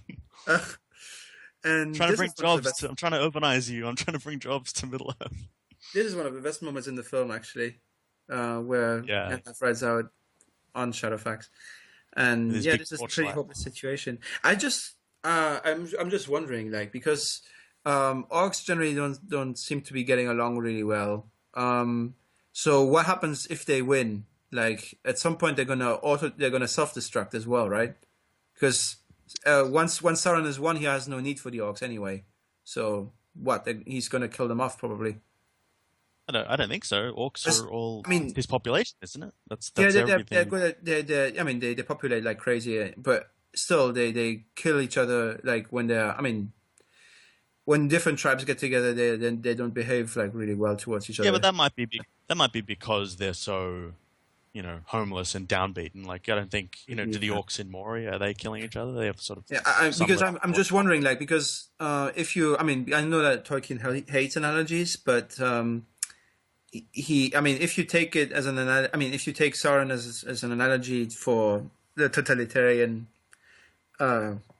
regime, then you could say that they are basically self-destructive because at some point, there is no need for the orcs to even exist if Sauron wins because Sauron doesn't actually need to have these servants around, So once they have served their purpose, it's probably likely that they're gonna get extinguished in some way because But they're his workers. They're his they're his masses. Like without them, he would just be him and his Nazgul. Like he can't rule Middle Earth with 13 guys. I know Or you have lots of humans around that you can still Like that's the bargain. He's promising them dominion over Middle Earth in return for their aid and their loyalty. I don't think he would get rid of the orcs. just They're I'm his main sure- guys. because I'm not sure even what Sauron actually. If Sauron wants absolute dominion or if he wants destruction of everything. And it's not like men are going away. Like I think he wants to enslave the men of Gondor and Rohan, but there'll be men in the east that are going to be free. So he can't just get rid of all the orcs, or the men will just take it back again. Sure. No, that's true. That's right. And here we have a Faramir and Denethor scene that wasn't in the final the theatrical version, was it? Oh, wasn't it? Oh, okay. Oh, Bina has. I think she's been called away for a second. I'm back. Oh yeah. I decided to leave It's when the returned. Nazgul showed up because Ran away out of fear. It was so scary. I'm back for That's I'm so back for scary. Faramir. But yeah, no, he got severely gimped out of this film, didn't he? Yeah. Well, we are. This is probably something that we don't see in the books, basically, where they in private where no one else is around. I mean, I remember that when they're telling each other this stuff here, there's still Pippin and someone else around, right? It's like a public drama, everyone sort of knows about it. And here it's sort of a private thing. They're not actually, there's no one else privy to this. So this is a bit of a change from the book, isn't it?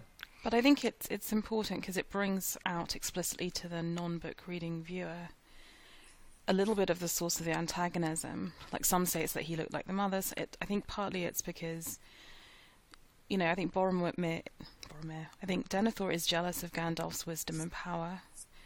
And I think he does see that Faramir went more towards Gandalf, and so it's important to get that out loud.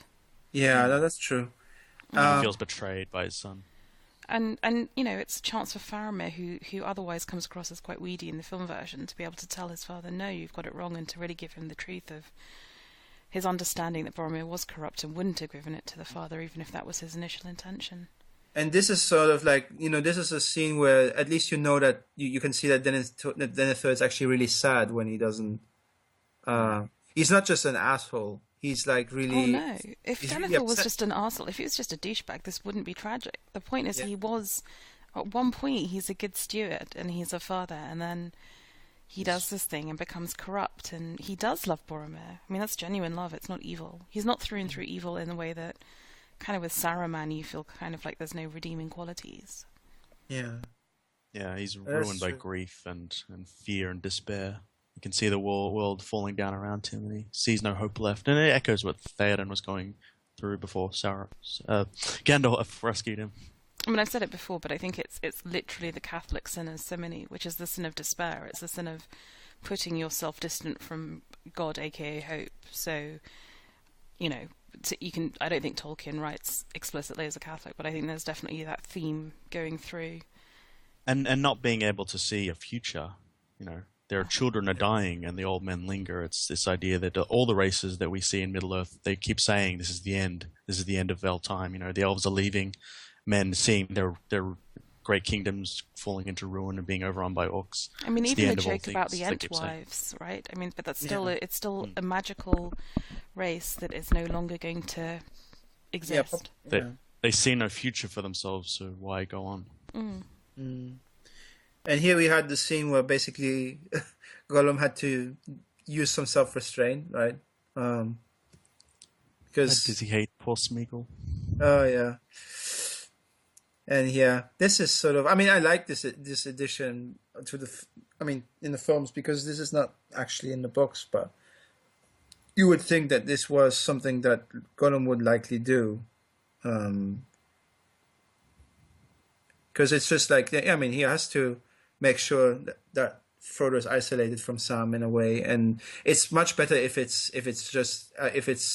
an emotional distance as opposed to just like them losing each other in the tunnels and stuff, which is it doesn't really say anything about anything. Here we have this sort of talk with the two bad guys of the film. So yeah.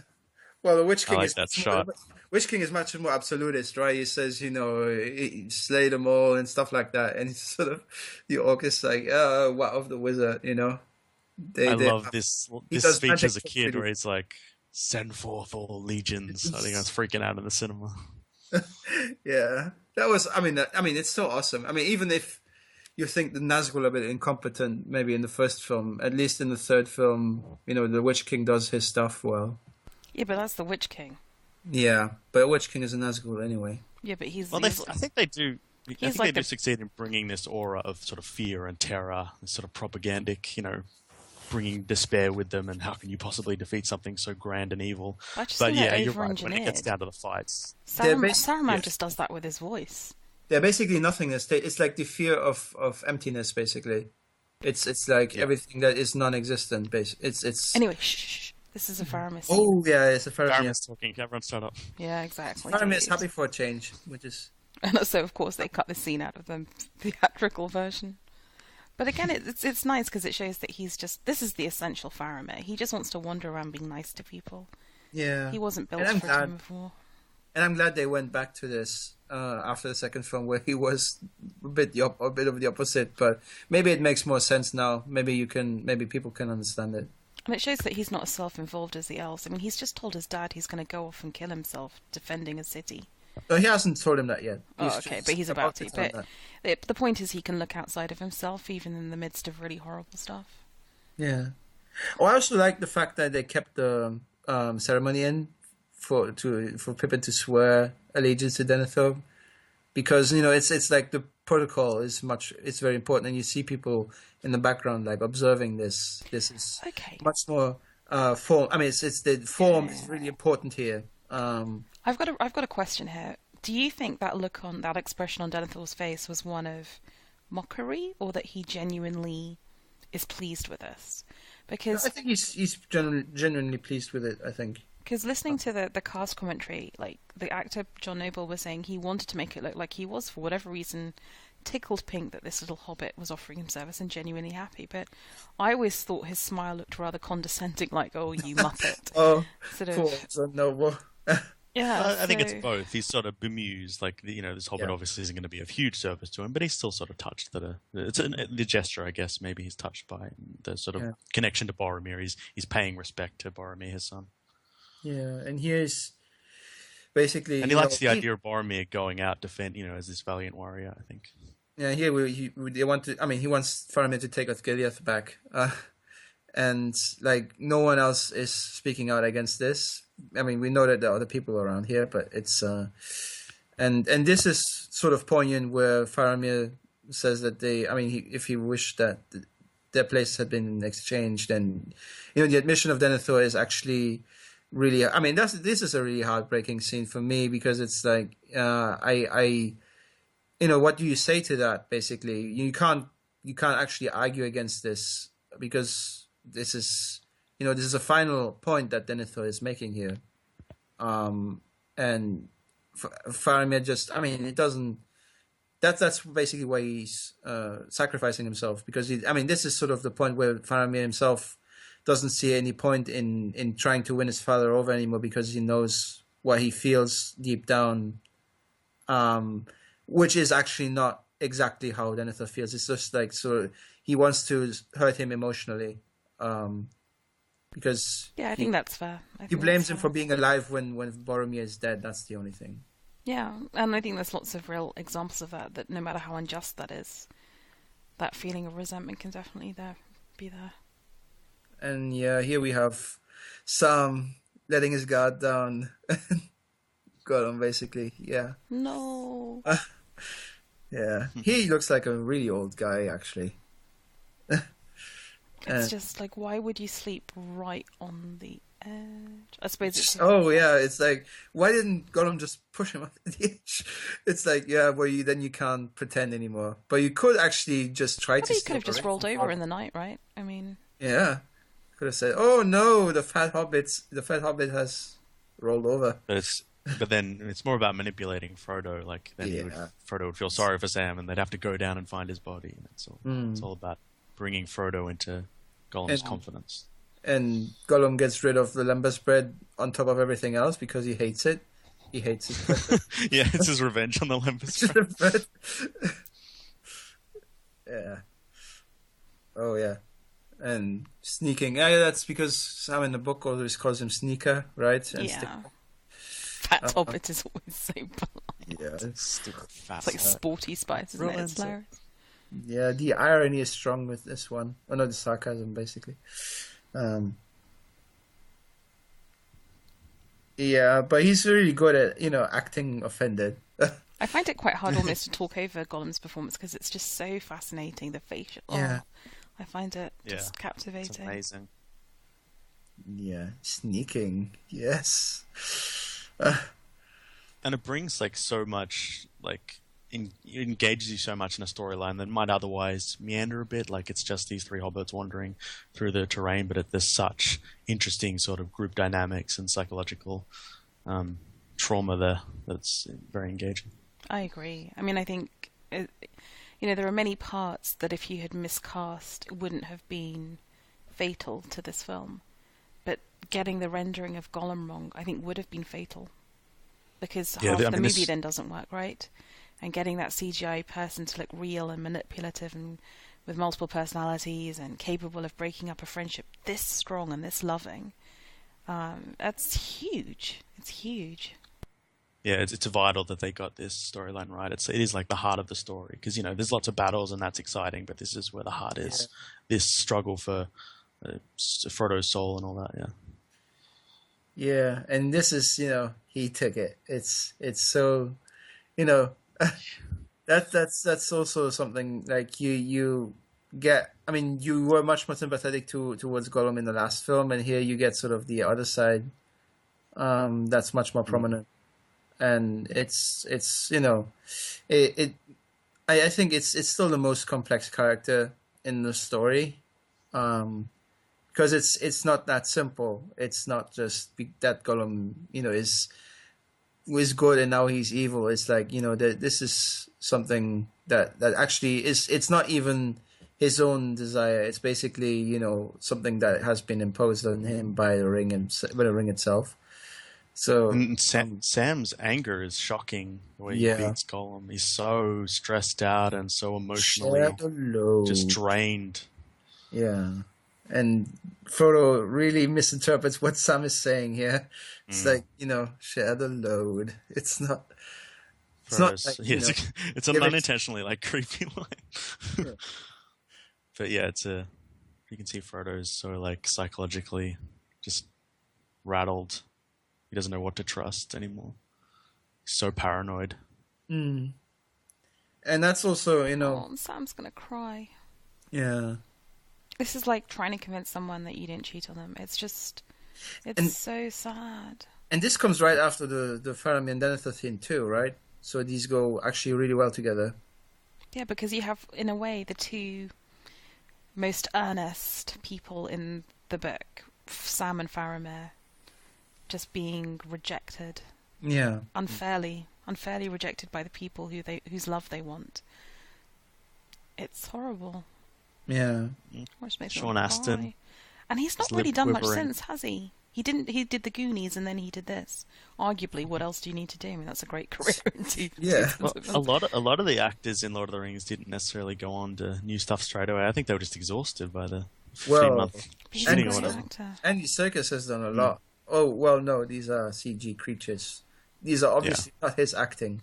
Well, he's done a lot on BBC, he's done a lot of actual acting on British TV, in fairness. He's been in smaller films too, like he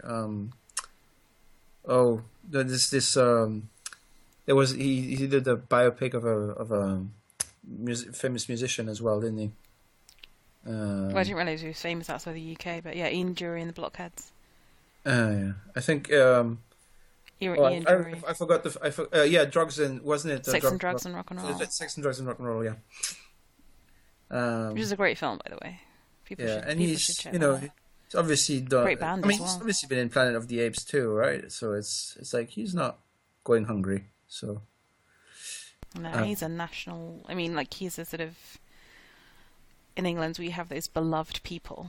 There's a certain category of people, like sort of Stephen Fry, national treasure, official national treasures, and he's definitely one of those. I like this scene particularly because the women wailing at the side of the road and tossing those flowers. Oh. Yeah, because this is a classic image to it. Like it's like a painting, It's like something romantic with a capital R, like yes, that's what that's what it is. Tragic and these are scenes for which I read high fantasy. It's to see them riding out with the banners and you don't get that much of it. I mean, at least in cinema, like. Most of the fantasy is like, creature features and that sort of thing, which is a bit sad because you have a lot of stuff that you can put in there. And actually, the one thing I agree with Elio and Linda on is that, there's two elements to George, isn't there? There's his straightforward depiction of this kind of stuff and then his subversion of it or his deconstruction of it, showing sort of the sex and the drug and all that kind of stuff. And the point they always make about the HBO show is that it goes very much towards one side of that, which is depicting the subversive stuff.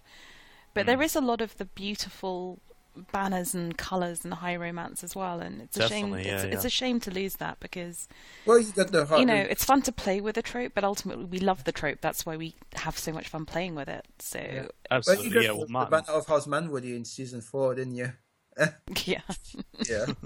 I think, yeah, Martin loves this stuff. This is what inspires him. So, yeah, he does, maybe unpack is a better sort of term. He sort of looks at it in more detail and say, what would this actually be like? But he obviously loves the romance of it and the tragedy and the melancholy, this raging against the dying of the light kind of vibe.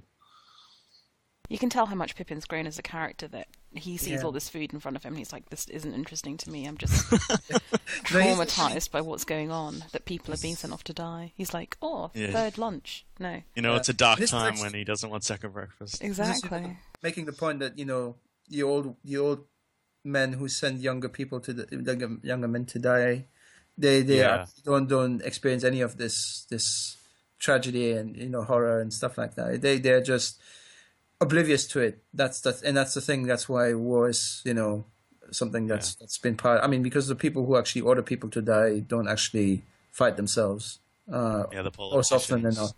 So yeah, The greatest, the tradition in England is our greatest prime ministers have always been the men who did command troops. But it's just a myth, because Wellington was a great military leader and a crap prime minister. And Churchill was a terrible military leader, as our Australian, New Zealand cousins will know very well from Gallipoli, but a great prime minister. So I don't think it necessarily follows. and I like the song. This is, I mean, Oh, it's arguably beautiful. the only song. I mean, because he had to improvise it, didn't he? I think. No, is the song from the books? No, or maybe it is. I'm not even sure about that. Well, the lyrics are, but he made up the... Because in the books he doesn't sing. He says that. I mean, he just says, I'm not sure that our songs are appropriate for halls like these, and Dennis just says like, it's my halls also crave laughter and all that sort of thing, right? But Pippin doesn't sing in the book, so yeah. And you don't see William them, Siege the Towers. arrows. Yeah, Siege You don't Towers. see the arrows. You can actually just see the red juices flowing from the king's mouth. Yeah. And here we have the camp of the Rohirrim. And the irony. I still find like, this is still the setup basically for the big battle. We're still Gandalf's tower. we're still not out of the build up, let's say. You I get was such a thinking- shot of adrenaline when you cut back to the Rohirrim, because it's all so grim and bad in Gondor and Yeah, Osgiliath. this is But when you much get back to the more Rohirrim, green. it's the Horse Lords. Yeah, They're this is gathering and red mustering their and, power. brown, all very lively colors, right? War didn't really change much, did it, between 1100 and 1800? I mean, this is still basically what a Napoleonic encampment before Waterloo would have looked like. Bunch Yeah. of tents and a general on horseback just riding and inspecting the troops. Yeah, I wish it would. I mean, to me, it's like I mean, and to Tolkien as well, there's a certain honor in fighting wars like these, like where basically you have to face people directly. And that's why modern warfare to me is a bit more. It's less. There's It's no less honour in it. I mean, when you start it's- drone killing people, I mean, It's just like machines killing the guy who has the better technology basically wins, and it's like you have when you have drones and stuff like that where you don't actually have to sort of experience how awful it is to see people die. Basically, it takes away the incentive to not have war essentially. although per a wasn't that movie thing like in- American Sniper, unfortunately, it isn't all drone warfare, is it? So people are, and I think what's weird about war now is, or why I think some of us maybe have nostalgia for this kind of period, or even Waterloo, is it's very defined states at war, and it's defined armies. So anyone who's on that field of battle, either they've elected to be there because they're professionally in the army, or they've been conscripted because it is a question of national survival.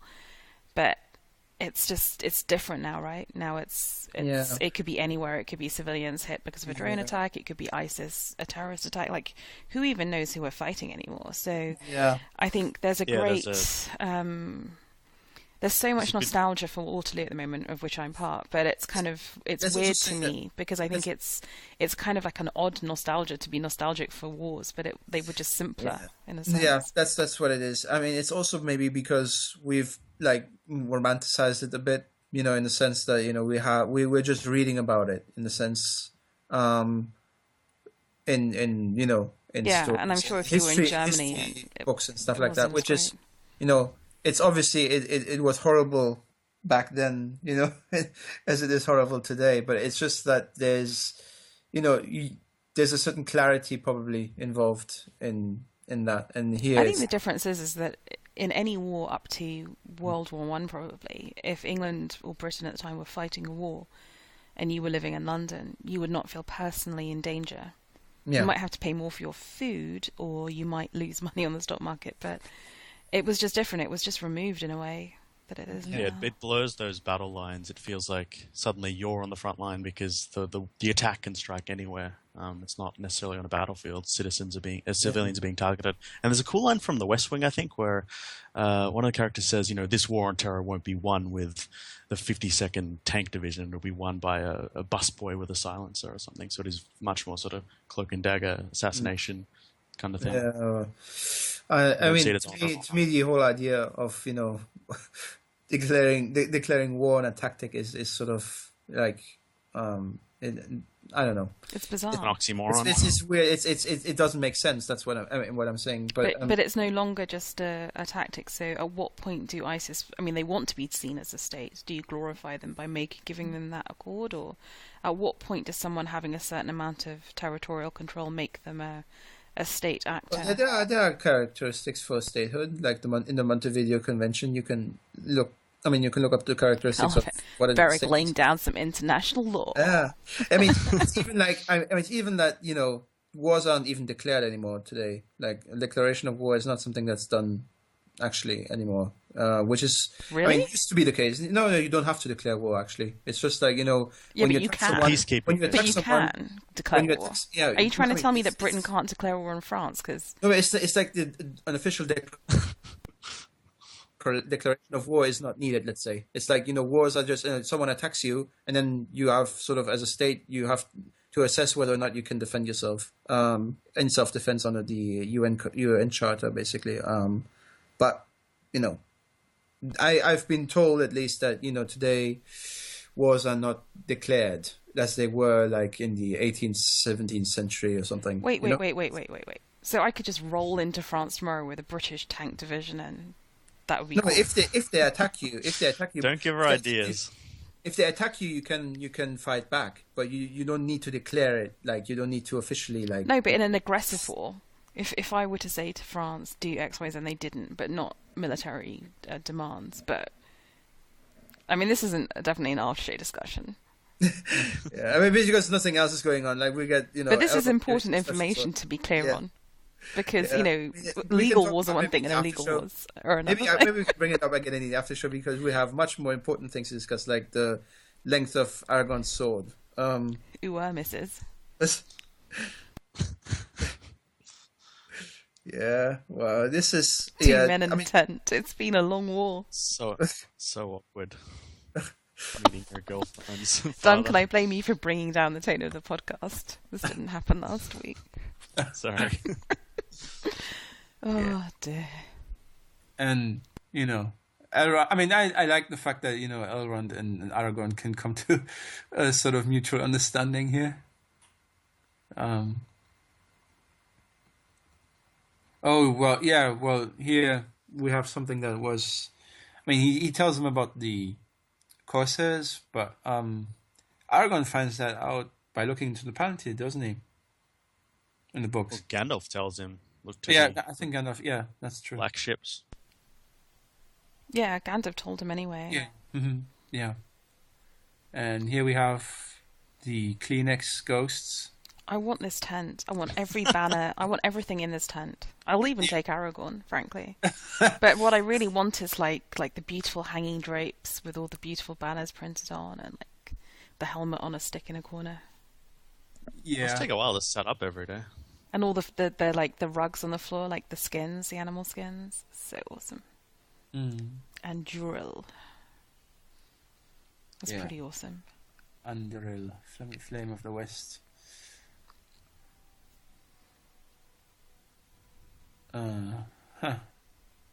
It's like That's shit a just piece got of- real. Real. Yeah, I'm gonna kill so many orcs with this. it's like, I mean, this is also something that I've noticed. Like, you get references to names like Elendil and Isildur. It's like, they're not even they're not even a big part on screen, right? But they're still relevant in a way. It's like, people in A Song of Ice and Fire mentioning Ned Stark into book 5 and stuff like that. These characters that haven't been around for a long time but are still really important. Yeah, there's And history. yeah, Ghosts that's the hang, important. hang It's like the heavy over importance the of the characters. past, right? So And this line where he says, "I give hope to men, I keep none for myself." I thought that was a mistake. Like I thought he meant you give hope to men, and then he says, "I give, but I keep none for myself." But apparently, it's a reference to the last lines of Aragorn's mother or something. I'm not don't sure. know. She says, as she's dying, she says, "I give hope to men, but I keep none for myself." Something like that. That's beautiful, isn't it? That's what She's said. groomed Aragorn to be this Oh, leader and of men. yeah, we have Eowyn's heart breaking in two. But it's not just. I think she's sad for herself, but she's also genuinely she doesn't get why he's leaving, and Yeah. I think it's not just a selfish disappointment. It's a disappointment on behalf of Rohan. Of course, yeah. Yeah, but she tells him that she came basically because he was there, But she's like Whitney Houston. Sometimes you can't find hope in others. You've got to do it yourself. She's like an 80s But power that's band. also something she's more in love with the idea of Aragorn than actually. Yeah. Absolutely. Absolutely. Yeah, she says that she doesn't love me for me. I'm just a shadow, an idea of a glorious war far It's from the so fields of Rohan. believable, though, right? I mean, if you've been in this horrible situation, the first person who shows you the slightest bit of kindness, you're going to take for love. I mean, there are so many relationship kind of moments in here, like the jealousy of Sam for Frodo. I mean, it's kind of weird to say something like this is relatable, but it is. It's very authentically grounded.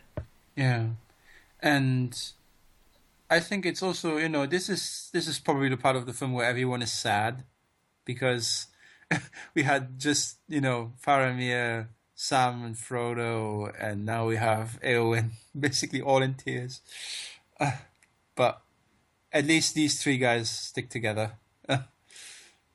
It's like the bromance between them continues. Oh my god, that's so cool. Prince Harry's dating Emma Watson. Princess Hermione. That would be so cool. Wow. That'd be good. That'd be the ultimate royal wedding. What's happening? Where is he going? Like, I mean, and they all take it for them actually leaving them, but it's... And he's a bit douchey, right? I mean, he could say to Eowyn, look, I'm not abandoning you, I've just got to go and do this thing and hopefully I'm going to bring back more troops and reinforcements rather than just, I'm moody and silent. Because I think he just wants to make it, I mean, he wants to make it clear, like he wants to say, well, this is, the extent of my kind. I mean, this is the basically the relationship that, I mean, I offer you friendship, but not anything else, right? He wants her to know that definitely, so that she doesn't have any false hopes. I don't think in the books. I think he does it under cover of night, and he happens to run across her. But I don't think. Did the other men see him leave and lose hope? Don't think so. I think they just sneak Yes. off in the middle of the night. Sorry. And I like this scene because this is, you don't get many scenes between Theoden and Eowyn just by themselves, right?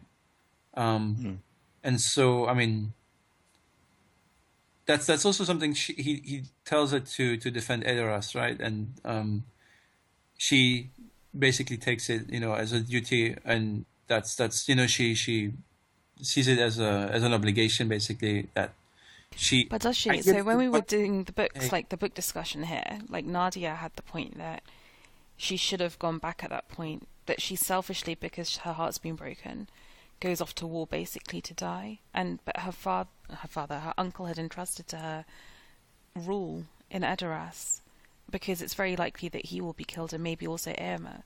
So she should have been selfless and gone back home and ruled at this point.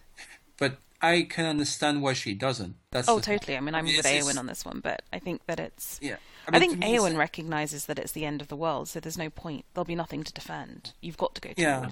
because it's also like she has done so much, like out of selflessness. Like she has tended to Theoden when he was, ill, and I mean that's still. I mean, she gave up a lot already. And she feels like I have to do this thing that I want to do. That I mean, I want to, at least in my last hours, do something that I think is right. And so she goes to fight because that's what she feels that she ought to do. It's a good point though. Who is defending Edoras? Like, presumably they would have been destroyed and defeated, and maybe she could have held out and protected Edoras for a year to come or something. I mean, really, they Held should have off the left the siege. people back in Helm's Deep, shouldn't they? With lots of stores. That would have been an interesting story, like if the captains of the West had been defeated, and then it was up to Eowyn to, gather the people of Rohan and defend Edoras, and maybe bring in people from the north and continue the fight without the men. Yeah, and here we have the entry to the dead, into the realm of the dead, right? This is still very very spooky because we haven't. Yeah, there's a lot of cool Seeking- horror parts to this movie. Yeah, it is. I mean, Jackson once gets- again, that Peter Jackson is actually used to make horror films, right? Yeah, He loves knows how that to stuff. do this stuff. And yeah, the horses don't want to go in there, but I mean, they left out the Grey Company as well, didn't they? Like the Dunedain. Yeah, like in the Yeah, films, I'm not really Aragorn's a- just on his own, isn't he? So. Yeah. But there Yeah. aren't any individuals that I can recall that particularly stood out to me in that group, basically. I mean, it's Yeah, even in the book, they're a bit anonymous, aren't they? yeah. You have to have. I mean, here But you in the have books, to, it's they take over the ships with the ghosts' help, don't they? And then they and then they like use the people- point of going through this pass is to sort of outflank the Corsairs. They're not Yeah. going in there to get this massive ghost Exactly. army. They're And so they're that's the using big them to get the criticism. ships, and then they use the Dunedain to. Yeah, I really don't like the ghost army, or at least the way they used as this unstoppable green. I mean, if they were waterfall kind that of just man destroys for all man the matched ships. by the ghosts, and like you said, it was kind of used in assistance, it's one thing, but it's the first sign of that hobbity thing of it just being, the It just scale being wrong. undermines the battle when it just suddenly ghosts come up and kill everyone. Like everything up until that point has been hard fought, and then they just, tear everything up in 2 seconds. Yeah, because if the whole point is that the elves have to leave and men have to, it- stake their claim to the world, then it's- you it's can't have not- some flipping it's ghost not- army it's not- doing it for you. It's not that big of a deal because it's just like the last 2 minutes. But it's a cheat Yeah. code, isn't it? It is a cheat code. It is. A bit. Yeah, I don't. But I can. I mean, I like the see they did it. sequence, but I like the sequence when they're going through the haunted caverns. But the actual outcome is kind And of cheap. we also should note that we don't get the Delnhelm disguise as such, because Mary doesn't recognize Eowyn in the book. So until she defeats the Witch King. So here that's different, obviously, and we have the Royal riding towards Gondor, and having that overlap with the orcs marching on Minas Tirith is actually really awesome, because it's like you have this huge army now marching on the city, and For Theolingers. and then we have Aragorn, Legolas, and Gimli again. In a way, I find this a little bit kind of. I mean, it's beautifully done, but it's Peter Jackson doing horror, and it's sort of. I don't know. It kind of feels like a different film to me. This whole thing.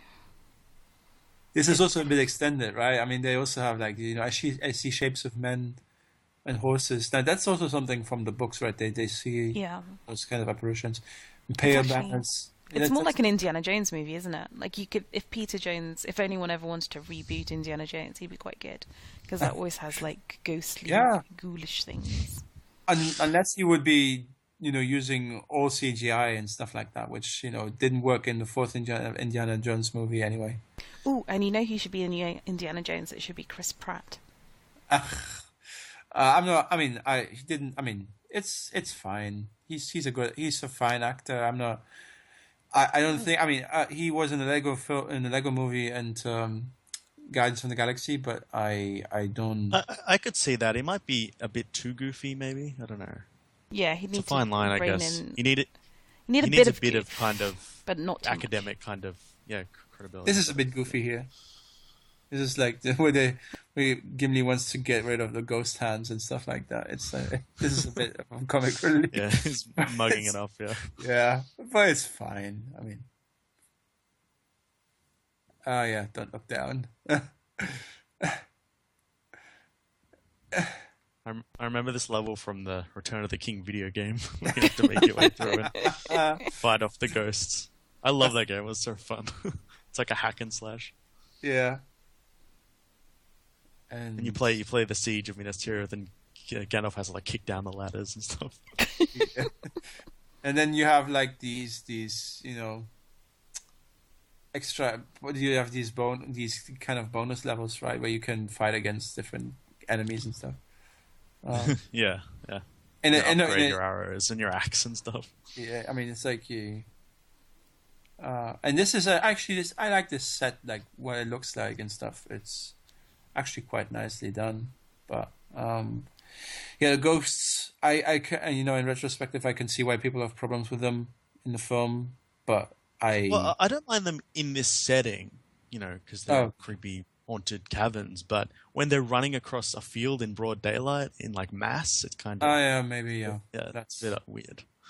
Yeah, and the dead do not suffer the living to pass. Yeah. He always. I mean, this guy reminds me of Geoffrey Rush for some reason. I don't know why. Oh, Pirates of the Caribbean. Yeah. To me, it always has a slightly, because I'm British, maybe the Monty Python and the Knights of the Holy Grail. Kind of. It just feels a bit spoofy. We are the knights who say. Iki iki patang noir, bing.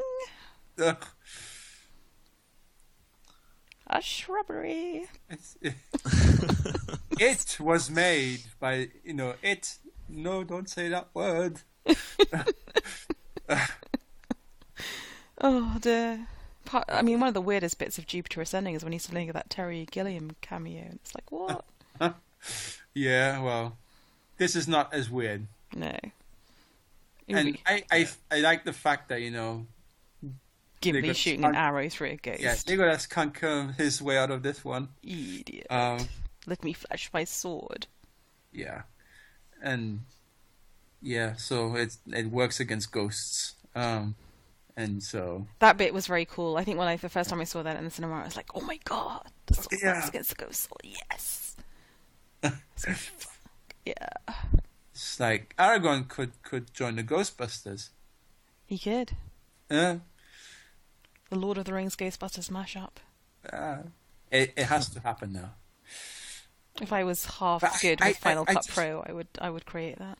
I'm just a bit sad that Viggo Mortensen he has been doing a lot of stuff, but it's not been like lots of fun stuff. Basically, he's been in many serious films after this, right? Yeah, actually, I mean, like I probably said this on the first podcast, but it's probably on DVD now. There's a thriller called The Two Faces of January, which stars him. He's amazing in that. It's also got Oscar Isaac in it, who I think is a stunning actor. I think I saw Oscar Isaac in Ex Machina and... I haven't seen that yet. Oh, what's the other film he's in with Jessica Chastain? Oh, Most Violent Year. Yeah, all in the same week. And I just thought, my God, this guy really can act.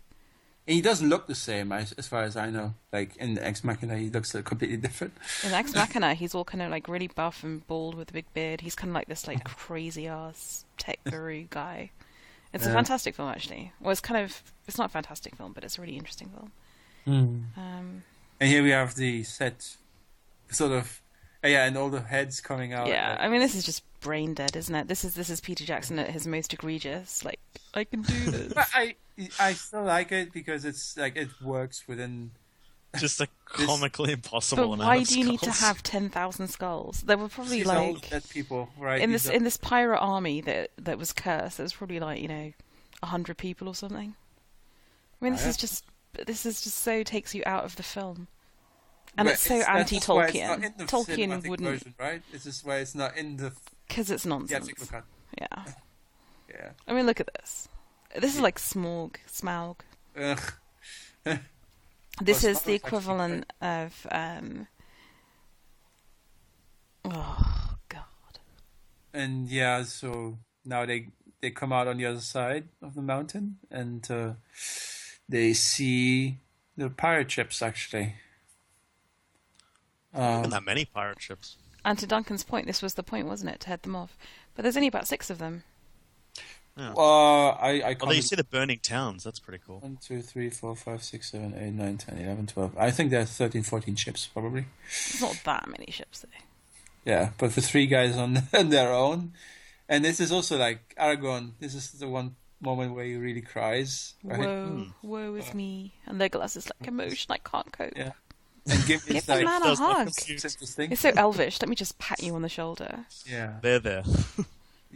Like, I'm uncomfortable. It's all so real. And then here, we fight. Pan will answer. Boy. I love these siege warfare. This to me, this is like the medieval Total War. Although actually, it's now I've started playing Attila Total War because that came out on Tuesday morning. Oh, really? The new Total War game, which nearly killed my computer, and I've got quite a good computer. It's just so intense to play on the graphics, but it's really, really awesome medieval kind of siege warfare in there. And here we have. Is there a mod for like orcs and stuff? There will be. There was for Medieval 2 Total War. There was a Game of Thrones mod, which was quite good. Here we have Gothmog on his warg because that's always awesome. He's having fun. He's loving it. And he's like, yeah, get off me, you fat ass. But he's like, you would think he's kind of useless because he has a whole arm that's kind of tumorous, right? A cancer, he has a He's cancer. it's like the Elephant Man or something. Yeah.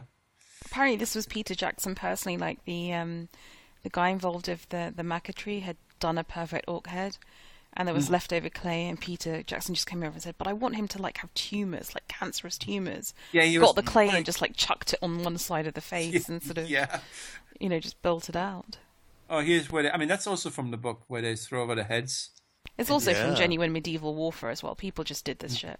So And it's like that sort of a thing Song has of Fire where they throw the plague corpses over, and it's the idea of it's like a chemical warfare kind of thing. And here we have, at least Pippin is the only one who recognizes that Faramir is still alive, right? I wonder, the guy who said no one survived earlier. I mean, is that supposed to be Baragond, maybe? I'm not sure. And here we have Denethor seeing my the line army. has ended. Well, I mean, I would be, totally... This is so cheating when it comes to sieges. Yeah. Like having big fat... Cheating? Yeah, when you have big fat trolls with big fat stones. Oh yeah. This is Well, not... they had ants. I mean, this is not a Battle of Blackwater or wall, watches on the wall stuff. This is much more desperate. Yeah. Well, this is when Denethor totally flipping Loses it, yeah. loses it. Abandon your posts. How did Theoden betray you? You You didn't- weren't even going to light your fire Goddamn thingies. Theoden. Exactly. Yeah, I didn't even like the Wish I'd things. never reached out to him. Oh wait, I didn't. And so abandon your posts, right? Yeah, that's the worst thing you can do now.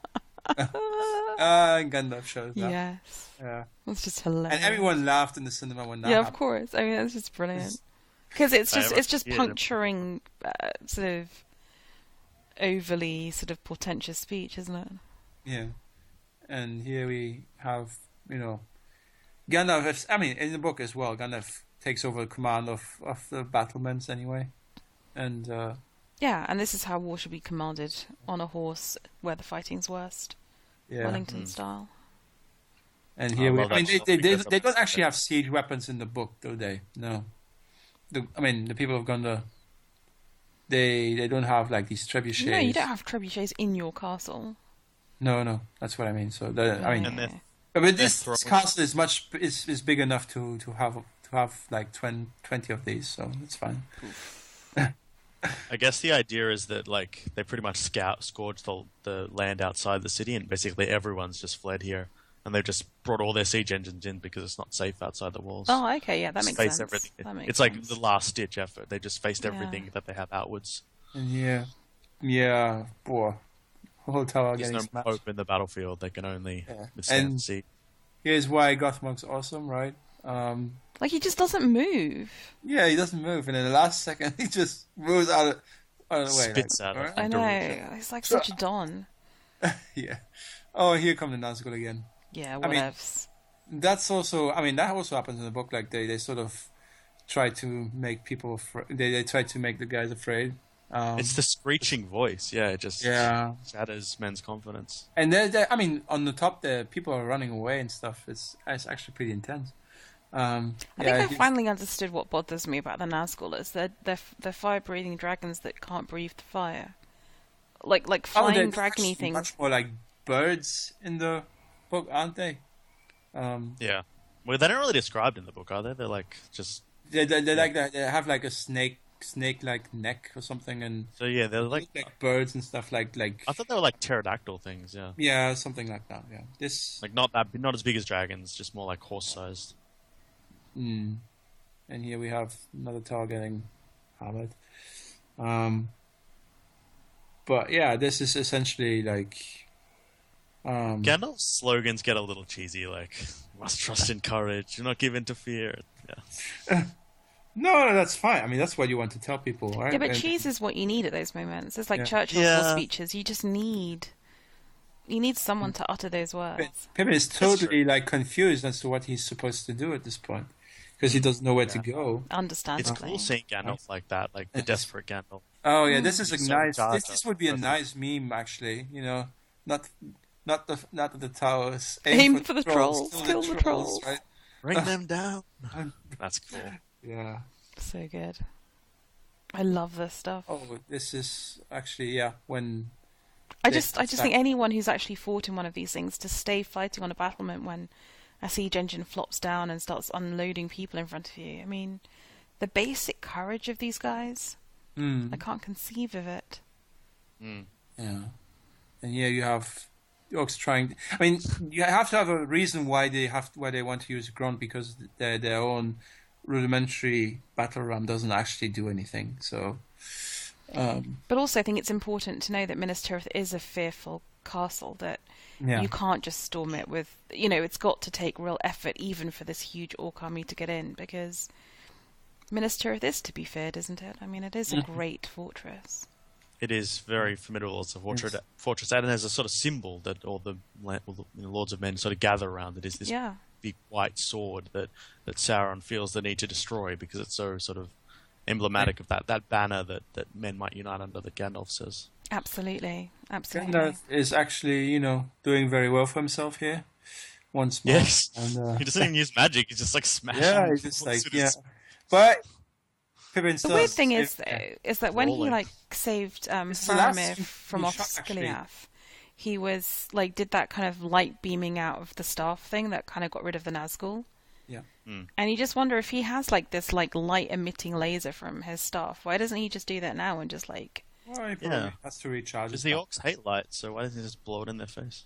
Yeah, exactly. Yeah. What are you doing? Plot hole. Scum. Like that's not how you want to lead your army, right? You don't want to insult them because then they don't. He just Yeah, but so. these are the fucks he does not give. I love him. And yeah, Grunt will breach it. He's like, stand back, kids, let daddy come. Nice close up of his fucked up face. And here they added the beasts at the last second, right? They did actually. They just looked at the text and said, "Oh yeah, the beasts actually dragging this thing across the field, so we should add them." And then Which it I think said, Yeah, makes it's like the sense. Oliphants. yeah, it's like these are just beasts, basically. I'm not sure what they are, but I like Grunt. Grunt looks like it's also a reference to Morgoth's war. Grant. Yeah, that's where it ends, at least the first part. So, yeah. I don't understand why they didn't just use it at the beginning. Why are they? No, because Bring I out- mean, it's like they have to. I mean, so it takes time to get it from point A to point B, probably. So, Okay. they had to make sure that they tried at least with other things, and then once it was there, they just used it. So, Well, maybe it's evening it up. Like, Gandalf's agreed not to use his staff laser thing, and they don't use Gron. They give everyone a fighting Yeah. chance on both sides. Honor among orcs. Honor among thieves, even in those days. I feel kind of like most of the other discs or times we've done this, the middle part has ended on a kind of very sensible point, but here it just feels in the midst of battle. It's just a horrible place to switch discs. yeah. Well, at least it gets people to listen to the next episode, hopefully. Well, not really. They can just put in disc 2 right now. Of course. But, Yeah, they're not gonna wait So- for us. no, don't put it in this too. Wait until we discuss it. No, it's I mean, I just wanted to say earlier that the moment where Pippin kills the orc Yeah. to save Gandalf, that was his last day of shooting. Actually, How cool to It's go like- out on it's such a heroic note. get to go after killing an orc. Wonderful.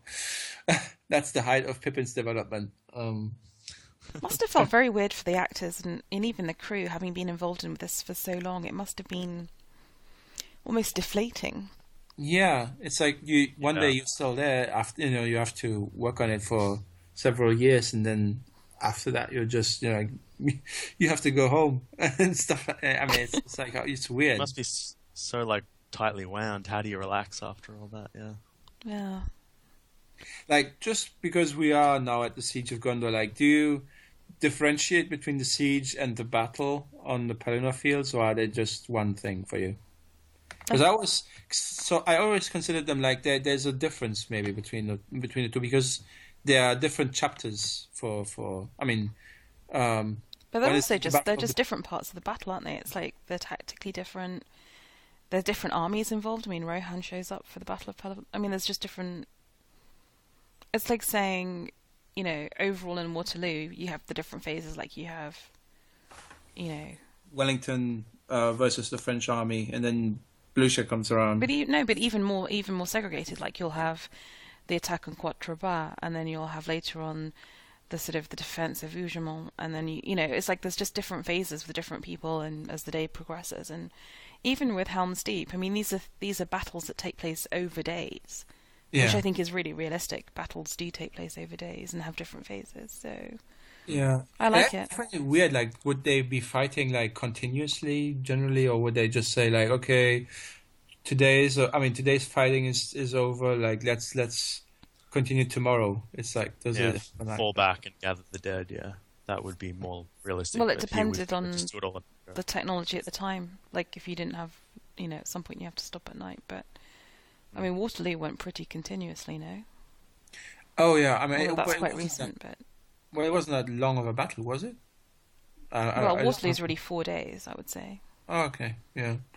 Well, yeah, I mean, there were like farmhouses and stuff, so they probably retreated from time to time and stuff like that. It's not unheard of. But yeah, I mean, to me, it's just like I always felt that because in the book it says the Siege of Gondor in one chapter, and then later it says the Battle of Pelennor Fields.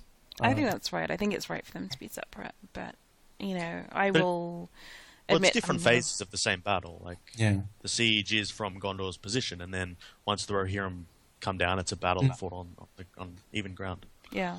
And to me, it's like, I mean, this still feels like to me, it's more, it feels like a more interesting battle because you have different armies getting involved at different stages and stuff. Whereas in Helm's Deep, it's just like you're in one location and two armies fighting each other. Well, no. In fairness, a third army does come and Oh yeah, flank them on the rear at the end. yeah, But yeah, like you're saying, they're all part of. It's all part of Helm's Deep. Whereas this will all be called the Battle for Minas Tirith at some point. So Yeah. calling it the Battle of Pelennor feels kind of it's just like a phase Yeah. within a bigger battle in a way. Mm. Because the battle wasn't for the fields. The battle is for Minas Tirith. So I that's feel- what the name must be. I feel like they could have used the Easter eggs at some point in the film, right? Because they showed them in the second film, No and then never room again. once you've got 20,000 ghostly people. Yeah, I mean, but still, there is a moment at least later on the second Well, part. the thing is, this is just one assault that Sauron is launching. You know, they even say during the last debate, Sauron's coming back with an even bigger army. Yeah, Like, after all, that was the whole this is point of nowhere- emptying his fields. Like, that's what Sam Yeah. and Frodo get caught up in, right? So Yeah, And but to there's me, battles it's just all like over Middle Earth at this point. Yeah. yeah, but to me, it's just like you show the Easterlings in the second film, and then you never show them again. So to me, it's like and they have the coolest armor ever, and you never show them again. is that why you miss them because of the cool armor? Yeah, I want to see them. I mean, I want to see them fight. The Men of Gondor because they are notoriously, not friendly neighbors to them. So, yeah, I mean, we get the Haradrim. That's fine. But even then, it's like, I just think that this is a much more complex battle than Helm's Deep to me because it's Well, like it is more complex. Yeah. Yeah. Helm's But Deep is partly much it's leaner like the and more geography of what they're focused. defending is more complex as well. Minas Tirith, there's a... I mean, actually, you could almost start this battle from Osgiliath, couldn't you? Like the falling of the outer perimeter defense and... Yeah. and that's also something like I feel that this feels like it has more stakes, right? Because you have so much build up in the first part of this film or alone, right? And then I mean the Battle of Helm's Deep is sort of it's the climax, but at the same time like the first part of the film is not about that. It's about finding the hobbits again and all that stuff, and here it's much more focusing on the climactic conflict, which makes it makes more sense. Like it's more cohesive, but that doesn't mean that the second film isn't well structured or anything. It's just that the battle itself means more because everyone is sort of anticipating it here.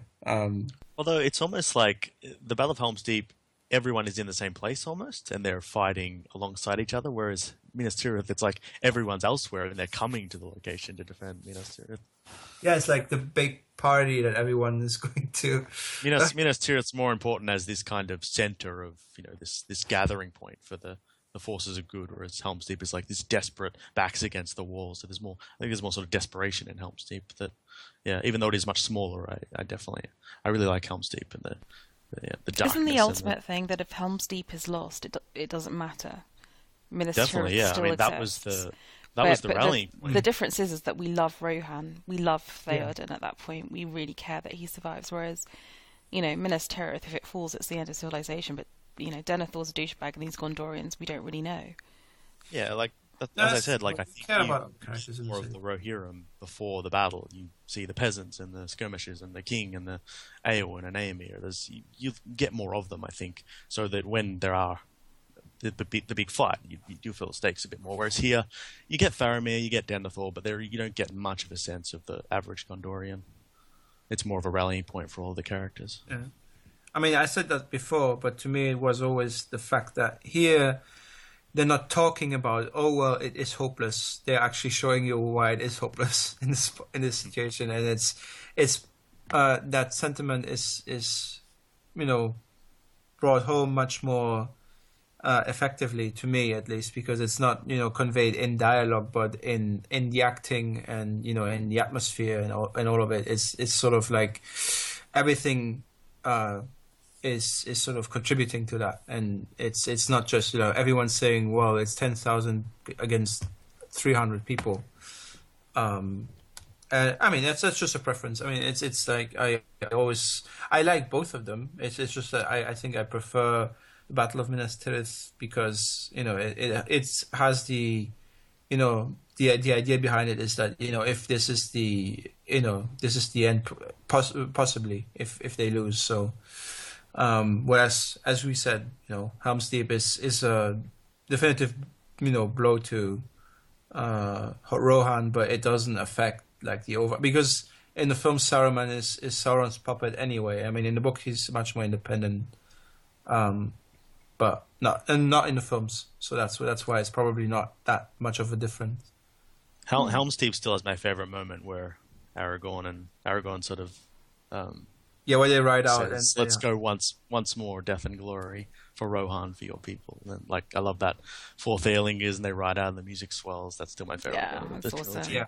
Although it does, of course, undermine Theoden because he just becomes, you know, the whole point about the films is compared to the books, that everyone has more doubt, so it always has to be Aragorn or Arwen or someone sort of picking them up and making them go forward. In the book, Theoden is much less feeble at that moment. Yeah, it's a change. Yeah. But to me, my favourite Theoden moment is it's the one in Disc 2, basically, where he just right on Pelennor Fields, he just sends his troop forward, and you know he's going to die. Yeah. But it's just so full of valour and nobility. It's beautiful. And That's it's also like that's a almost why you juxtaposition, needed that. right? Sorry, go ahead. That's almost why you needed that kind of, you know, Aragorn saved the day in Helm's Deep, but this is where, you know, Theoden redeems himself, I guess, and rallies his troops in one last time into the fray. And yeah, that's Absolutely, you're creating an arc, and yeah. I don't mind it at all because that's what film needs, and for the most part, all these changes work. It's like, you know, when the elves turn up at Helm's Deep, which is just absurd in one way, but it just makes you feel so good. Yeah, I mean, they definitely make Helm's Deep bigger than it was in the books. They've added a lot more to it. Yeah. I mean, it's only one chapter in the books. I mean, I just wanted your opinion on something, Bina, because while you were gone, like Duncan and I, we were sort of talking about, you know, what happens if if Sauron wins this battle? Like, what happens after that? You know, does he need the orcs? Does it, like, everything? Yeah, because there's still battle going on all over Middle Earth, isn't there? Like the dwarves in the north, and No, but I mean, he once has he's won, other like, people to suppress, doesn't he? but I mean, once he's won, like when he has complete control of everything, like does he even need the orcs at this point? Like, what does he do? I mean, does Well, that's like who else asking is me doing if orcs? it's like asking me if I need another pair of shoes. I don't need another pair of shoes, but I want another pair of shoes. And I think for Sauron, what you have to think is that for him, enslaving beings is the equivalent of like high-end shoes for me. because I thought Like there's never enough. Like if you just show him a people, he wants to enslave it. So there we go, the end of Disc 1 of Return of the King. Hopefully you found that insightful, if not entertaining. Thank you very much to my guest hosts from VOK. So that's Matthieu Yeah, that's me. and Duncan. Thank you for having me. Well, thank you for coming on. And like I said before, if you want more in-depth Lord of the Rings stuff, just Google VOK podcast and you will find as much Tolkien discussion as your heart could wish for. And if not, we'll see you back for the second part of this amazing extended edition. I can't believe we just left it on the Siege of Gondor. That's insane to me. Bye. Bye. See ya.